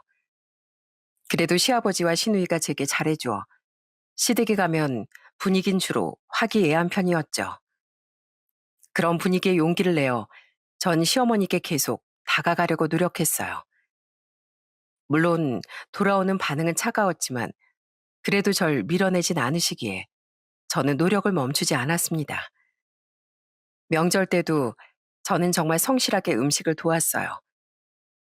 시어머니는 조상님을 모시는 일을 중요하게 생각하는 분이었거든요. 첫 명절날 시어머니가 의외라는 듯 전을 능숙하게 붙이던 제게 말을 거시더군요. 요즘 젊은 아가씨들은 이런 거 예쁘게 못 붙이는데 모양도 정갈하고 손도 빠르구나. 좋게 봐주셔서 감사해요. 저희 엄마가 손이 좀 불편하셨잖아요. 그래서 어릴 때부터 언니랑 음식이든 집안일이든 많이 했었어요. 엄마를 최대한 도와드리고 싶어서요. 그래서 이런 명절 음식도 일찌감치 마스터했다니까요. 그래, 안사돈께선 좋으셨겠구나. 모름지기 자식 농사 잘 짓는 건 모든 부모의 소망인데 아무튼 기름이 안 다치게 조심해서 하거라. 깜짝 놀랐습니다. 처음 들은 시어머니 칭찬이었으니까요. 시어머니는 머쓱하셨는지 헛기침을 하곤 다른 일을 하러 가버리셨죠. 옆에서 함께 음식을 하고 있던 시누인 싱긋 웃으며 이렇게 말했어요. 엄마가 새언니가 점점 좋아지시나 봐요. 잘 됐어요. 진심은 배신하지 않는 법이라더니 정말 기쁘더군요. 그 뒤 어느 날은 전 용기를 내어 시어머니께 단 둘이 데이트를 하자는 연락도 드렸습니다. 시어머니는 안 나오실 것처럼 하더니 그래도 제 부탁을 들어주시더라고요. 아휴, 좁고 습하고 넌 데려와도 왜 이런 데를 데려오니? 전 그날 시어머니를 대학로의 한 소극장으로 모셔갔습니다. 친정 부모님과의 좋은 격이 있는 곳이라 시어머니도 좋아하실 거라고 생각했거든요. 그런데 생각보다 마음에 들어 하시지 않는 것 같아 내심 걱정했는데요. 다행히 시간이 좀 지나며 시어머니는 그 코미디 연극을 행복하게 즐기시더라고요. 어머머, 예, 저 남자 너무 웃기다. 저런 사람이 왜 여태 빵 안 떴다니? 내가 태어나서 이렇게 많이 웃어본 게 언제인지 모르겠다. 연극이 끝난 뒤 전 시어머니께 좋은 곳에서 식사도 대접했습니다. 그날 시어머니는 제게 웬일로 먼저 막걸리도 한 잔 권해주시더군요. 그리곤 제게 처음으로 마음을 활짝 열어주셨어요. 그, 내가 미웠을 법도 한데 이렇게 먼저 노력해줘서 고맙다. 처음엔 네가 우리 집안 돈만 보고 시집 오려는 건 아닌가 싶기도 하고 우리 아들에 비해 너무 부족해 보여서 마음에 안 든 게 사실이야. 그런데 너희 집안 사정을 듣고 보니 네가 열심히 살지 않은 아이도 아닌 것 같고 요즘 보기 드문 효녀인 것 같아 기특하기도 하더구나. 저 그렇게 대단한 사람 아닌데 저희 언니랑 동생이 저보다 더 효자죠. 너도 충분히 대단한 애야. 난 나중에 성공해서도 친정을 그렇게 많이 돕지 못했는데 적은 월급 쪼개고 모아서 부모님을 도와드렸다니 얼마나 대단하니. 게다가 사람을 미워하기보단 이렇게 품으려고 노력할 줄 아는 것이 넌 마음도 정말 넓은 애 같다. 내가 너한테 많이 배웠어. 그리고 오늘 정말 즐거웠다. 젊은 시절엔 치열하게 사느라 어디 놀러 다닐 생각도 못 해봤고 나이 먹어선 젊은 사람들만 가는 그런 곳은 가볼 생각도 못 했었거든. 고마웠다. 그리고 그동안 괜히 차갑게 대해서 미안했어. 아니에요, 어머님. 왜 제가 괜히 눈물이 나죠? 어머님하고 드디어 좀 가까워진 것 같아서 제가 너무 좋은가 봐요. 그 뒤 시어머니와 전 점점 더 가까워졌습니다. 시어머니는 더 이상 제게 쌀쌀 맞지 않으셨고 해가 거듭 지나며 언젠가부턴 남편보다 절 더 반겨주시곤 했죠. 아마 그때부터였던 것 같아요. 가족끼리 외식을 나갔던 어느 날 이후부터 말입니다. 그날 저희 테이블로 음식을 서빙했던 직원은 실수로 펄펄 끓고 있던 찌개를 시어머니에게 엎지르고 말았어요. 어머님! 그때 시어머니 옆에 앉아있던 전 엄청난 순발력으로 시어머니의 등을 감쌌습니다. 그 덕에 시어머니 무사하셨지만 저는 꽤 심한 화상을 입고 한동안 치료를 다녀야 했죠. 시어머니는 너무 놀라고 속상한 표정으로 저를 타박하셨어요. 아니, 넌 다치는 게 무섭지도 않니? 나야 이제 살 만큼 살았다지만, 아니, 넌 젊은 애가 얼굴에 흉이라도 졌으면 어쩌려고 그랬어. 화상도 치료만 잘 받으면 나을 거라고 하고, 얼굴도 다행히 안 다쳤잖아요. 그랬으면 됐죠, 뭐. 무슨 생각이랄 것도 없었어요. 그냥 먼저 제 몸이 나갔던 거예요. 만약 다쳤으면 젊은 저보다 어머님은 회복도 느리셨을 텐데, 어머님 대신 제가 다쳐서 다행이죠. 그때 이후로 시어머니는 남편보다 절 더 아껴주기 시작하신 거예요. 전 임신이 잘 되지 않아 고생이 많았었는데 그런 절 주겠다고 시어머니는 정말 용하다는 한의원까지 찾아가 약을 지어오기도 하셨어요. 그런데 정말 효과가 있었는지 저는 드디어 임신에 성공해 아들을 낳을 수도 있었죠. 그때 시어머니는 자기 일처럼 진심으로 기뻐하고 축하해 주셨어요. 그때부터 운이 트였는지 전 아들을 낳은 뒤 바로 연년생 딸도 낳을 수 있었습니다. 신우인 아직 결혼 생각이 없었기에 시부모님은 저희 아이들을 정말 예뻐해 주셨어요. 그런 행복 속에서 하나 스트레스를 받았던 건 애 둘을 낳고 찐 살이 통 빠지지 않았다는 거였죠. 가끔 친정엄마나 시어머니가 도와주셔서 애들을 맡기고 운동을 다녀보기도 했지만 아이 낳고 찐 살은 빼기 쉽지 않다는 말이 정말이더라고요. 그렇다고 음식을 많이 제한해 보자니 혼자 애들을 돌보고 살림하는데 에너지를 덜 섭취하기가 쉽지 않더라고요. 나중엔 직장에 복직까지 하다 보니 더더욱 다이어트는 멀어져 갔습니다. 그런데 제 속도 모르고 남편이 자꾸 절 놀리는 거예요. 아줌마 뱃살이다, 아줌마 뱃살. 아유, 이 팔뚝 좀 봐. 팔씨름하면 바로 내가 지겠는데? 이 인간이 밖에선 교수님 소리 듣고 다니며 점잖게 구는 것 같은데 왜 유독 집에서만 저렇게 촐싹대는지 모를 일이었습니다. 남편은 눈치 없이 시댁에서도 제 뱃살을 쿡쿡 찌르며 놀리곤 했었는데요. 그걸 본 시어머니는 남편의 등짝을 퍽 내리치셨어요. 아, 어머니 아파요. 이 한심한 놈아. 밖에서 교수님 소리 듣고 다니면 뭐해? 지 마누라 서럽게 만드는 놈은 사람 대접 받을 자격도 없어. 애미 속상해하는 거 안 보여? 정 그냥 장난으로. 장난 같은 소리 하고 있네. 네 말에 뼈가 들어있는 게 훤히 보이는데 어디서 포장질이야? 애미야, 내가 허락해 줄 테니까 저놈 또 그러면 아예 바늘로 입을 확 꿰매버려라. 아니다, 내가 확 꿰매버리러 가마. 그렇게 길다면 길고 짧다면 짧았던 세월 동안 시어머니는 든든한 제 편이 되어주셨어요. 시아버진 참 보기 좋은 고부지간이라며 항상 흐뭇해하셨죠. 그런데 그런 시아버지께 생각지도 못한 불행이 닥쳐오더군요. 시아버진 제가 결혼한 지 7년 뒤 그만 뇌출혈로 쓰러지시고 말았어요. 이게 대체 무슨 일이니? 이게 무슨 날벼락이야? 다행히 목숨은 구하셨지만 시아버지께는 커다란 후유증이 남게 됐습니다.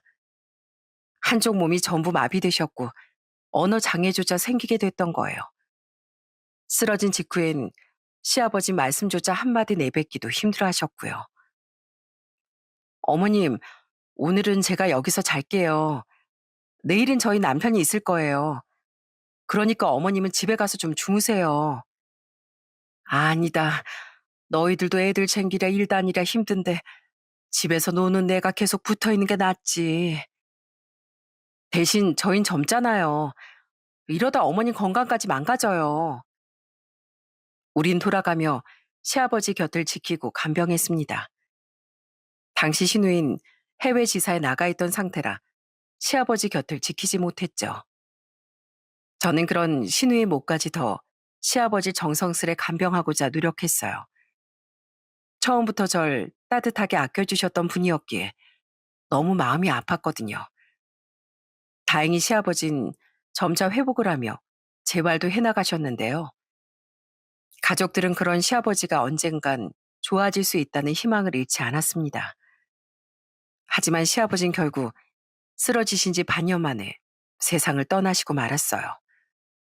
갑자기 찾아온 제출혈을 이기지 못하셨던 거죠.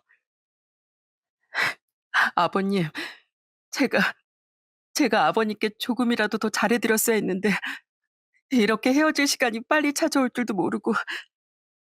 애미야, 미안해 하려고 우리가 해야지. 왜 며느리 네가 괜한 자책을 하니? 넌 충분히 네 시애비한테 할 만큼 했다. 네 시아버지도 분명 너한테 고마워하고 있을 거야. 가족들은 그러지 말라고 했지만 왜 이렇게 자책이 되던지요. 그건 아마 시아버지께서 절 진심으로 아껴주셨다는 걸 알았기 때문인 것 같습니다. 그런 시아버지를 제가 진심으로 존경하고 좋아했기에 그런 자책이 오래도록 남았던 것 같아요.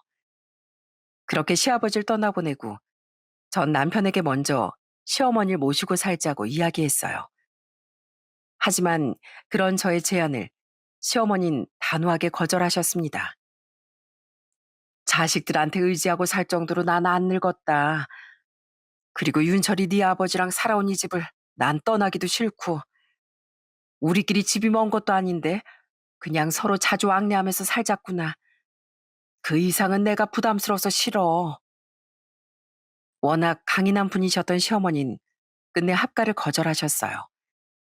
시어머니가 싫으시다는데 강요할 수도 없는 노릇이라 우린 시댁에 더 자주 찾아가는 것으로 시어머니를 어떻게든 잘 챙겨드리려고 했었죠. 당시 남편은 부교수가 되기 위해 고군분투하고 있을 때라 비교적 시간 여유가 남편보다 많았던 전 혼자서 아이들을 데리고 시어머니를 자주 찾아가곤 했습니다. 시어머니는 그런 절 항상 애틋한 눈빛으로 바라보셨어요. 어쩌다 너 같은 좋은 아이가 내 며느리가 되어줬는지 고맙다 애미야. 정말 너 같은 애가 또 어디 있겠니? 우리 윤철이도 곧 부교수가 될 수 있을 것 같은데 그것도 다 네가 잘 내조해준 덕분일 거다. 넌 우리 집안의 복덩이야. 절 그렇게 좋은 사람이라고 말해주던 시어머니가 저도 정말 좋았습니다. 그 뒤 남편은 결혼한 지 9년 만에 경기권 대학의 부교수가 되었는데 그때도 시어머니는 남편보다 절 먼저 끌어안아주고 수고했다는 말을 해주셨죠. 그런데 남편이 교수가 된 다음에 이번엔 제 인생에 불행이 닥쳐오더군요. 암이요? 제가요? 당시 전 위험 증세가 있어 병원을 찾았었는데요. 위 내시경을 권해줬던 의사 선생님 덕에 저는 위암을 발견할 수 있었습니다. 암이라는 말에 너무 무섭긴 했는데 그래도 이기 정도의 초기에 발견했으니 불행 중 다행이었죠. 친정 식구들과 시어머니는 천만 다행이라며 가슴을 쓸어내렸습니다. 남편은 아무리 초기라도 암인데 얼마나 무섭냐며 제 손을 잡고 펑펑 울기도 했죠. 저는 잠시 휴직을 한 뒤 수술을 받고 6개월가량 걸리는 항암 치료를 시작했어요. 저는 항암 치료를 받을 때만 며칠 입원을 했고 평소엔 통원 치료를 받으러 다녔습니다.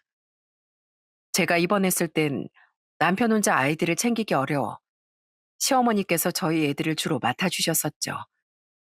아직도 장사라고 계시던 친정 부모님보단 자신이 손주들을 봐주는 게 낫다면서요.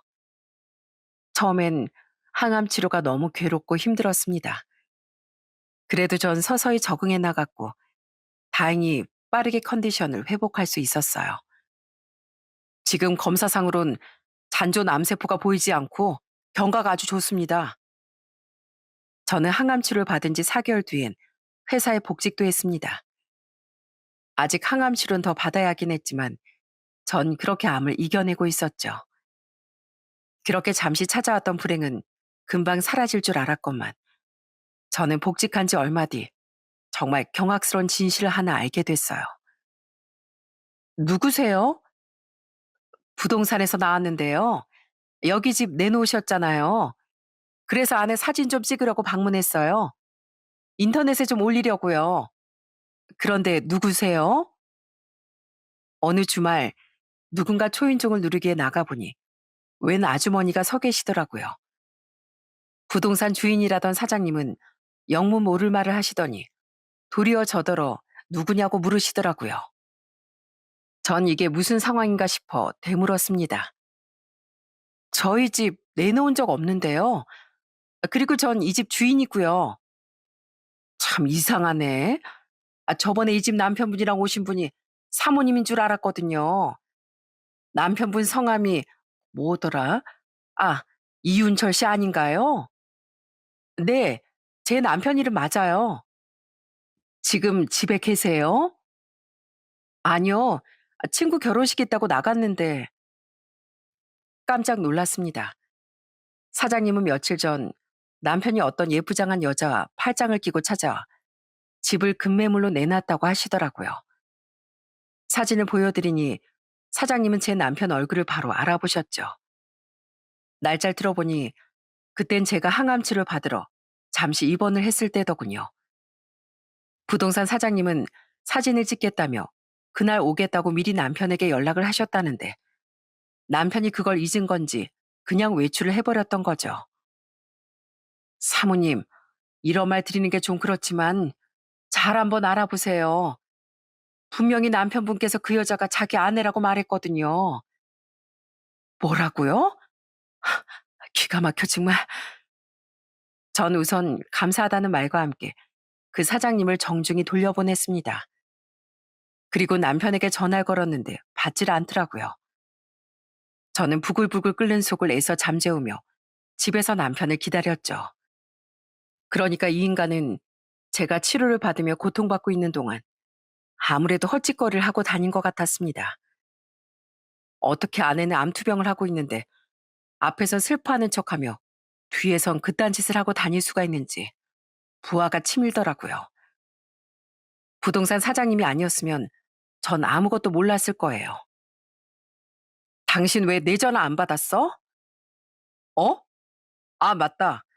다시 전화한다는 걸 깜빡했네. 미안해. 친구들이랑 오랜만에 술도 한잔하고 떠드느라. 남편은 그날 술을 좀 마시고 집에 들어오더군요. 저는 그런 남편을 추궁하기 시작했어요. 정말 결혼식 다녀온 거 맞아? 당신 솔직하게 말해. 여자랑 있었지? 뭐? 그게 무슨... 당황하는 거 보니까 맞네, 맞아. 오늘 부동산에서 왔었어. 당신 여기 금매로 내놨다며? 나 입원해 있을 동안 어떤 여자랑 팔짱 끼고 부동산 갔었다며? 그 여자를 당신 아내라고 소개했다며? 대체 이게 무슨 일이야? 빨리 바른 대로 말 안 해? 부동산? 아이, 맞다. 오늘 사진 찍으러 온다고 했었는데 내가 정신이 없어서 깜빡했네. 우선 집부터 팔아버린 뒤에 말하려고 했었는데 일이 좀 꼬였네. 남편은 귀찮다는 표정으로 관자놀이를 극적거리더군요.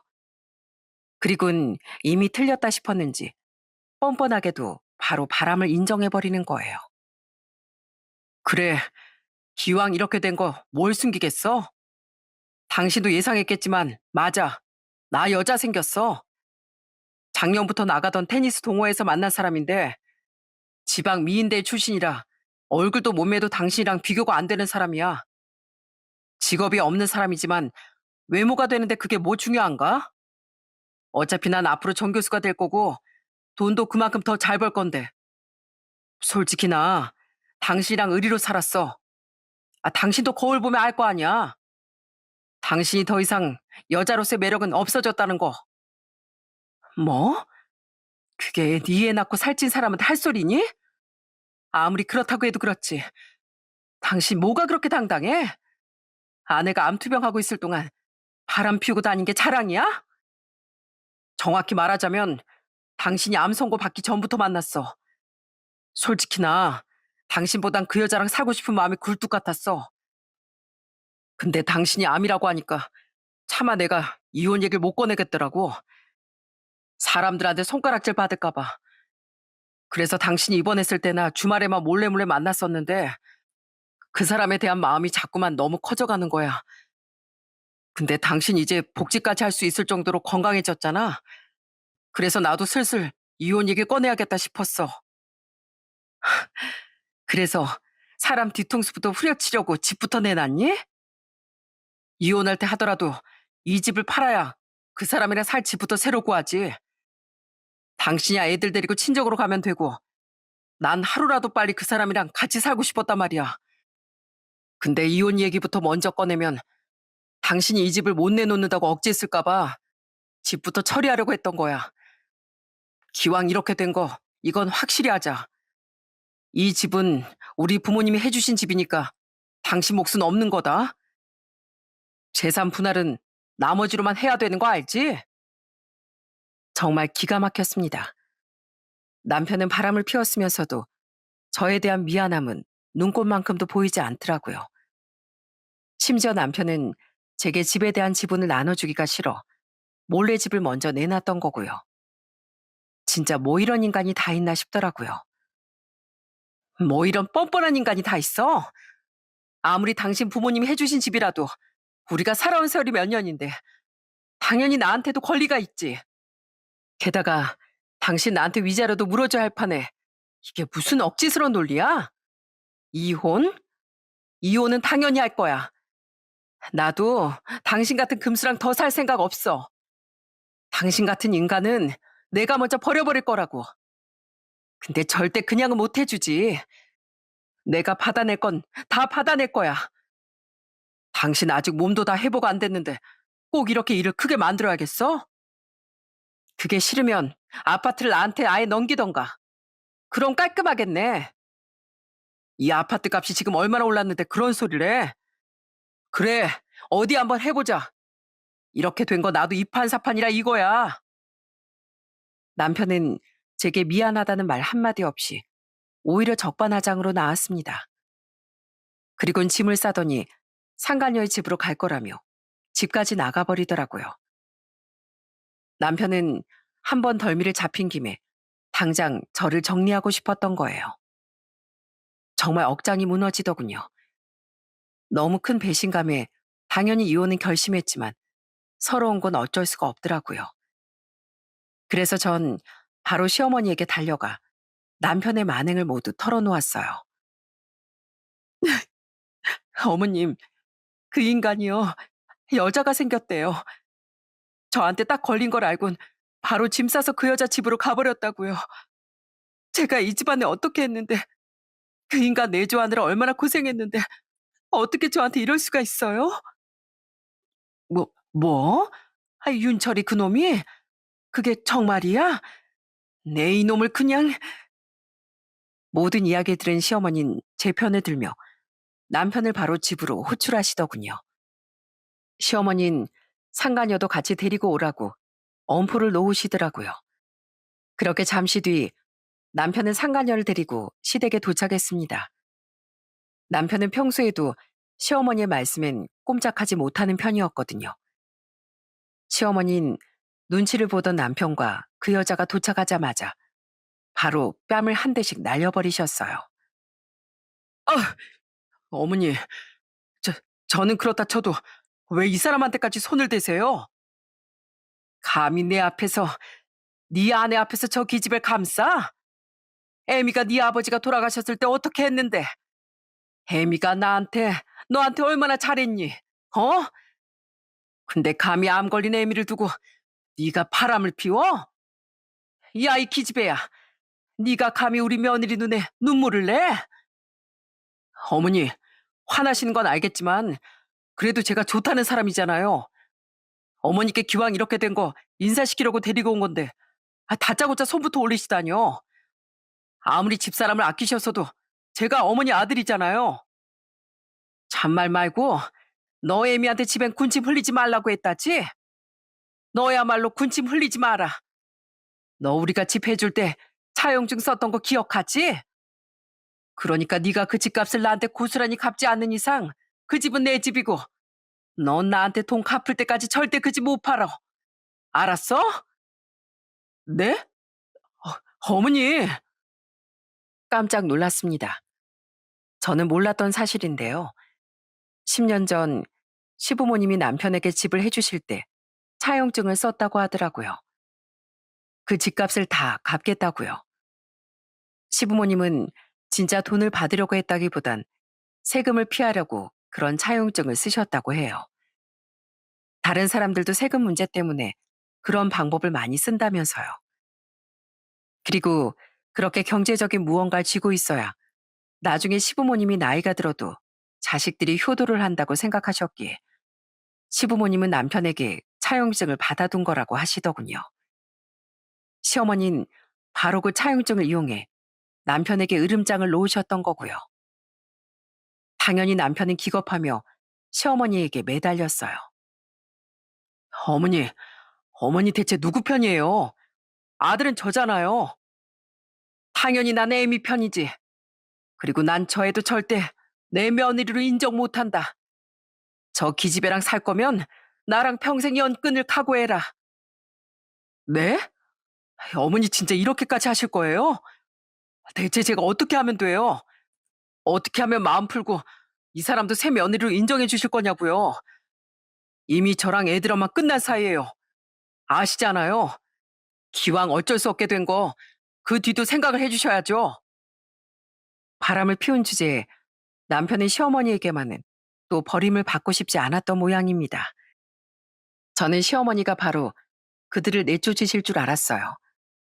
그런데 시어머니는 잠시 뭔가를 골똘히 생각하더니 우회의 말을 하시더라고요. 그래? 나한테 저 애 며느리로 인정받게 하고 싶다 이거지? 그럼 지금 그 아파트 애미한테 줘라. 그럼 내가 걔 인정해 주마. 그리고 니들한테 새 아파트도 얻어주마. 난 그렇게 해서라도 애미한테 긴 세월에 대한 정당한 보상은 해줘야겠다. 진짜죠? 진짜로 새 아파트 해주실 거죠? 그렇다니까. 시어머니 말에 남편도 상간녀도 눈을 반짝이더군요. 시어머니는 그들 모르게 제게 눈을 찡긋하셨는데 무슨 생각이 또 있으신가 싶더라고요. 결국 남편은 생각해 보겠다고 대답했습니다. 그리고 불편한지 계속 땅만 보고 있던 상간녀를 데리고 나가려고 하기에 저는 바로 그 둘을 불러 세웠어요. 잠깐, 당신은 몰라도 저 여잔 내가 앞으로 볼 일 없을 텐데 그냥 이렇게 보내줄 수는 없지. 안 그래도 저 여자도 내가 한번 직접 찾아가려고 했는데 어머님 덕분에 그 수고를 덜었네. 야, 너 나 좀 봐봐. 왜 이래? 이미 이 사람 어머니한테 손찌검까지 당했어. 그 정도면 됐잖아. 되긴 뭐가 돼? 난 아직 저 여자한테 한마디도 못했는데. 야, 너 들어보니까 반반한 얼굴 하나 믿고 유부남을 꼬셨나 본데 너 인생이 그렇게 쉬워 보이지? 아니, 인생 절대 만만하지 않다. 10년을 같이 산 조광지처럼 애들까지 버리고 여자 외모에 홀려서 칠레레 팔레레 하는 인간이 괜찮으면 얼마나 괜찮은 인간일 것 같냐? 그리고 남의 눈에 눈물을 흘리게 하면 네 눈엔 피눈물 나게 되는 거야. 나중에 땅을 치고 후회할 때 꼭 이 순간을 떠올릴 수 있길 바란다. 이 시궁장 같은 여자야. 아이 진짜 당신 그만 좀 하라고. 당신이나 그 주둥이 다물어. 뭘 잘했다고 계속 이 여자 감싸? 야 이윤철, 너 같은 놈이 뭐? 교수? 너처럼 비도덕적인 인간이 가르치긴 누굴 가르쳐? 교수면 뭐하니? 사람이 덜 됐는데. 여자의 눈이 돌아서 지 처자식도 다 버리겠다는 당신 같은 인간은 돈이야 좀 벌 수 있을지언정 평생 바닥 같은 인생을 살게 될 거야. 내가 장담해. 저는 창피한 건 아는지 절 쳐다도 보지 못하던 상간녀에게도 뻔뻔하게 절 말리던 남편에게도 악을 퍼부었습니다. 남편은 결국 질린다는 표정을 지으며 상간녀를 데리고 나가버렸죠. 그 뒤 시어머니는 저를 꼭 안아주며 이렇게 말씀하셨어요. 내가, 내가 대신 미안하다, 이미야. 내가 아들을 사람이 아닌 금수로 키워버렸구나. 걱정 마라. 내가 아주 쟤들 끝까지 응징해 줄 테니까. 그로부터 이틀 뒤 남편은 집으로 찾아와 제게 대단한 결심을 한 듯 제안하더라고요. 그동안 남편은 상간녀와 고민을 했던 것 같더라고요. 그래, 우리 어머니 말대로 내가 이 집 당신 줄게. 생각해보니까 처가도 그렇게 안 큰데 당신도 애들이랑 살기 여기가 훨씬 낫겠지. 대신 애들한테 나에 대해 알리지 마. 선심 쓰는 척하고 있네. 그리고 애들이 바보니? 나중에 크면 애들도 어떻게든 알 건 다 알게 돼 있어. 그리고 꼴의 애비라고 처자식 버리고 상간녀랑 살겠다고 하는 주제에 그래도 좋은 아빠는 되고 싶냐? 넌 그럴 자격도 없어. 그럼 나 양육비 못 줘. 어차피 애들도 나 별로 안 좋아할 텐데 그런 애들 위해서 내가 양육비까지 보낼 필요는 없잖아. 어차피 아파트 한 채 값이면 애들 성인 될 때까지 내가 줄 양육비는 충분하고도 남는 거 알지? 이 조건만은 나 양보 못해. 끝까지 추접스러운 인간이었어요. 처음엔 애들에게 알리지 말아달라더니 그게 안 될 것 같자 이번엔 아예 아빠 노릇을 하기 싫다고 목청을 높이는 게요. 더는 질질 끌고 싶지도 않아 저는 그러라고 했습니다. 자신의 대학에도 자기에 대해 알리지 말라던 남편의 요구까지 전부 다요. 어차피 아파트 값만 해도 양육비와 위자료, 다른 모든 재산 분할을 대신하기에 충분했고 남편을 망하게 하기보단 그 편이 아이들을 위해 더 현실적인 선택이었으니까요. 그래, 나도 괜히 양육비 문제로 당신이랑 연락하고 살기 싫으니까 그렇게 해. 대신 당신은 이걸로 애들 아빠 자리를 스스로 포기한 거라는 것만 알아도 이제 우리 애들한텐 아빠는 없어. 아휴, 알았어. 귀에 딱지 않겠으니까 그놈의 악담 좀 그만해.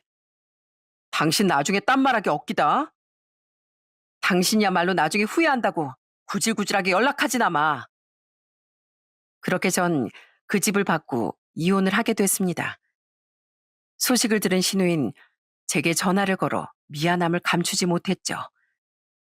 이후 전 숙녀기가 면제 신청서를 제출해 그놈과의 호적을 빠르게 정리했어요. 외도라는 중대한 혼인 파탄 사유가 있었고 양육권과 재산 분할 문제도 해결된 데다 양측 모두 빨리 이혼이 정리되길 원했었기에 우린 이혼 숙려 기간을 갖지 않고 금세 이혼을 마무리할 수 있었죠. 하지만 전 그대로 끝을 내지 않았습니다. 마지막으로 전 상간녀에게 상간자 소송을 걸었거든요. 소장을 받은 전 남편은 노발대발하며 제게 전화를 걸었어요. 아파트 받고 끝내기로 했는데 또 무슨 위자료를 달래? 그건 당신하고만 끝난 일이지. 그 여자한테 소송 안 건다고 말한 기억은 없는데 인생은 실전이야, 이 한심한 인간아. 아휴, 진짜 가뜩이나 짜증나 죽겠는데 당신까지 이럴 거야? 우리 어머니도 내 뒤통수 제대로 후려치셨단 말이야. 그게 무슨 말이야? 우리한테 새 아파트 사주겠다고 하신 말 다 거짓말이었다고. 당신하고 이혼만 정리되면 집을 해주시겠다더니 입을 싹 닦으셨어. 집에 찾아가도 문도 안 열어주고 문전박대 하신다고. 사람 같지도 않은 놈한테 몸 닐 집이 왜 필요하냐면서 두 번 다시는 어머니 앞에 나타나지도 말래. 평생 나 같은 부끄러운 아들은 없는 셈 치고 사시겠다고. 어떻게 자기 아들 이렇게 가지고 노실 수가 있어? 그놈의 말을 듣는데 정말 통쾌하더군요. 사실 전 이미 시어머니께 이야기를 들어서 시어머니의 계획을 알고 있었어요. 시어머니는 저와 손주들을 위해서 그놈에게 거짓말을 하셨던 겁니다. 이미 이혼은 기정사실인 것 같아서 그놈한테 집이라도 빼앗아서 너한테 주려고 했던 거다. 넌 당연히 그 집 정도는 가질 권리가 있잖니. 그리고 뭐? 새 며느리로 인정? 웃기지도 말라고 해라. 집만 너한테 넘기면 나도 그놈 바로 호적에서 파버릴 거야. 그놈이 애미 네 뒤통수를 쳤듯이 나도 그놈 뒤통수를 제대로 날려줄 거다. 그 말을 듣는데 어찌나 감사하고 감동스럽던지요.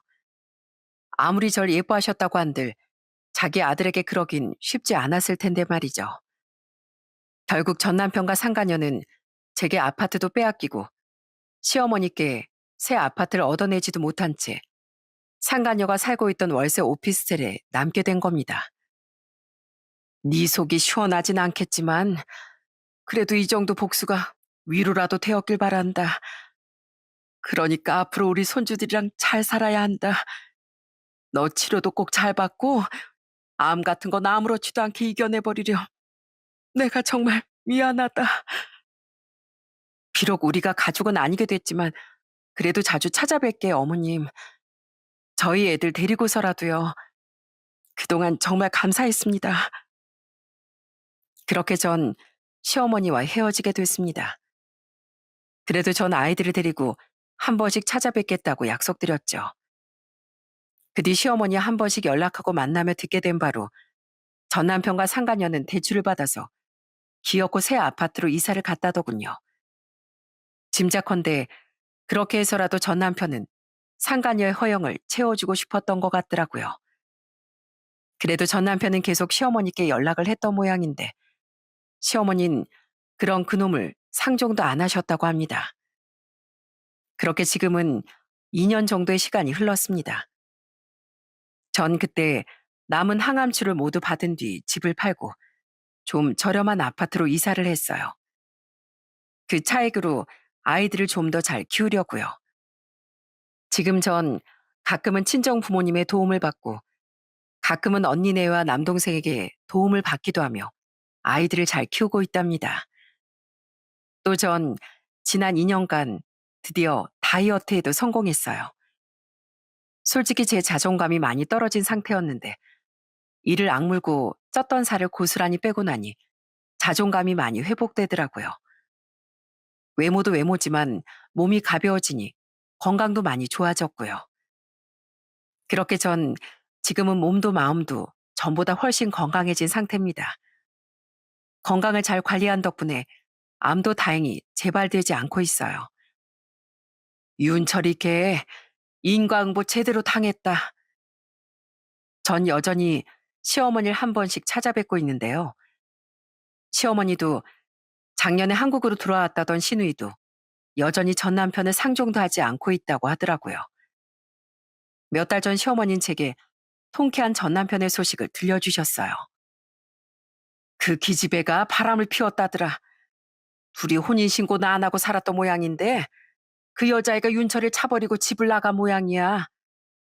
윤철이한테 성형시켜달라, 명품 사달라 하면서 돈도 엄청 뜯어내곤 애를 버려버렸대. 윤철이 걔한테 남은 건 이제 그 풀대출 받아서 들어간 그 집이랑 대출금, 그리고 갚아야 될 이자가 전부다. 에휴, 한심해서 정말. 저를 바람으로 버려버린 전 남편은 상간녀에게 똑같이 돌려받았던 거예요. 그렇게 전 남편은 혼자 울적하게 그 집 대출금을 갚으며 살고 있다고 합니다. 대출금 갚기가 너무 힘들다며 도와달라고 시어머니를 찾아가기까지 했었다는데 시어머니는 문도 열어주지 않으셨다네요. 정 못 갚겠으면 알아서 그 아파트를 팔거나 하겠지 뭐. 에휴, 한심한 놈. 그렇게 처량한 신세가 된 전 남편은 한 번은 제게 연락도 했습니다. 당시 전 예쁘게 화장한 사진으로 메신저 프로필 사진을 변경했었는데요. 음흉하게 그걸 염탐하고 있었는지 전 남편이 모르는 번호로 전화를 걸었더라고요. 자기 휴대폰으로 전화하면 제가 받지 않을 것 같았다면서요. 이거 당신 맞아? 왜 이렇게 예뻐졌어? 당신 살도 엄청 빠졌다. 깜짝이야. 왜 연락하고 난리야? 내가 예뻐지든 말든 그게 당신 알바야?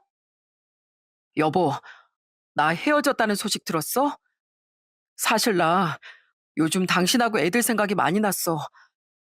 여보, 전엔 내가 정말 미안했어. 내가 너무 여자 얼굴에만 정신이 나갔었나 봐. 예전엔 당신이 살도 찌고 너무 후줄근하게만 있다 보니까 내가 잠깐 한눈을 팔았던 거야. 그랬으면 안 됐던 건데. 근데 당신 정말 예뻐졌다. 그럼 일하랴 애들 보랴 살림하랴. 내가 꾸밀 정신이 어디 있었겠니? 그걸 말이라고 확. 야, 꿈깨. 너 만나려고 뺀 거 아니니까. 그럼 누구 만나려고? 이 세상에 남자가 너 하나만 남는다고 해도 널 절대 만나진 않을 거니까 꿈 깨라고. 그리고 두 번 다시 전화하지 마, 이 버러지야. 끊어. 끝까지 참 지저분한 인간이었습니다. 그렇게 전화를 끊고 그 번호를 차단하긴 했지만 혹시 몰라 전 한동안 모르는 번호로 걸려오는 전화는 받지도 않았어요. 시어머니는 제게 종종 이런 말을 하시곤 합니다. 우리 아들 같은 남자 앞으로 절대 만나지 마라. 난 과거에 너희들 결혼을 끝까지 반대했어야 됐다. 그놈이 아니라 애미 널 위해서 말이다. 에휴, 내가 너한테 미안해서라도 네가 더 좋은 사람이랑 새 출발하는 걸 봐야 나중에 눈을 감아도 편히 감을 텐데. 오히려 친정 부모님은 자신들도 있고 절 걱정하는 언니와 형부 그리고 동생도 있으니 굳이 재혼을 서두르지 말라고 말씀하세요. 딸이 또 아픈 일을 당하진 않을까 걱정하신 거죠. 그런 친정 부모님의 마음도 제 재혼을 바라는 시어머니의 마음도 다 절 향한 진심 어린 애정인 걸 잘 알고 있기에 그저 너무 감사했어요. 또 시어머니는 얼마 전엔 이런 말도 하시더라고요. 나중에 내 재산은 다 네 시누이랑 우리 손주들한테만 줄 거다. 윤철이 그놈한테 한 푼도 안 줄 거야. 사람 같지도 않은 놈. 그땐 참 전 남편이 들었으면 기절 초풍했을 거다 싶어 아주 고소한 마음이 들더군요. 이렇게 지금 절 배신했던 전 남편은 나락으로 떨어져 처량하게 지내고 있습니다. 반면 전 하루하루 더 건강하고 행복한 삶으로 나아가는 중이에요.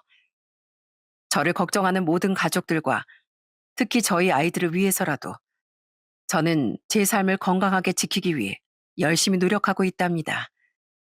완치를 향해 달려가고 있긴 하지만 그래도 암이란 녀석이 또 제 몸에서 날뛸 수 없도록 꾸준한 관리를 쉬지 않고 있죠.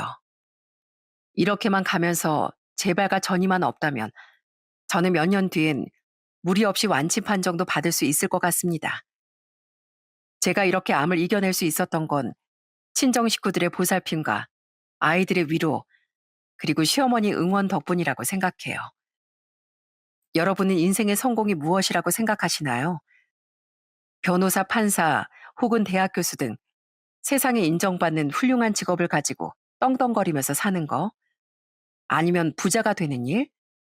네, 이렇게 사회적으로 성공하는 것도 물론 성공이고 쉽지 않고 가치 있는 일인 것도 분명합니다. 하지만 아무리 사회적으로 성공했다고 한들 외로움에도 가슴이 헛헛하여 밤잠을 못 이루고 명치에 박힌 응어리를 못 이겨 가슴을 치며 사는 사람도 많잖아요. 저는 진정한 인생의 성공이란 내가 가진 것들의 가치를 깨닫고 내가 가진 환경 안에서 행복해질 방법을 찾아낸 사람이라고 생각해요. 그런 의미에서 보면 제 전 남편은 잘못된 선택으로 자신의 삶을 망친 거라고 생각합니다. 가족이라는 가장 큰 가치를 스스로 놓았으니까요. 그래도 시어머니와 아이들을 생각해서 앞으로라도 그 사람이 자신의 인생을 좀 똑바로 살았으면 하는 바람이에요. 반면 전 비록 직업은 전 남편에 비해 부족할지라도 제 자리에서 제 속도로 천천히 꾸준히 제 삶을 잘 살아가고 있습니다. 절 아끼고 응원해주는 사람들 덕분에 내면도 더 단단해졌고요. 앞으로도 전 저만의 행복, 저만의 성공을 향해 차근차근 걸어가려고 해요. 여러분도 오늘 제 이야기를 들으시면서 한 번쯤 스스로에게 물어보셨으면 좋겠네요. 난 지금 얼마나 행복한가? 내가 진짜 바라는 성공은 뭘까? 하고 말이죠. 여러분의 삶에 진정한 성공이 찾아올 수 있길 저도 늘 응원하면서 살겠습니다. 그럼 전 여기서 인사드리고 이만 사연을 마치도록 할게요. 들어주셔서 감사합니다.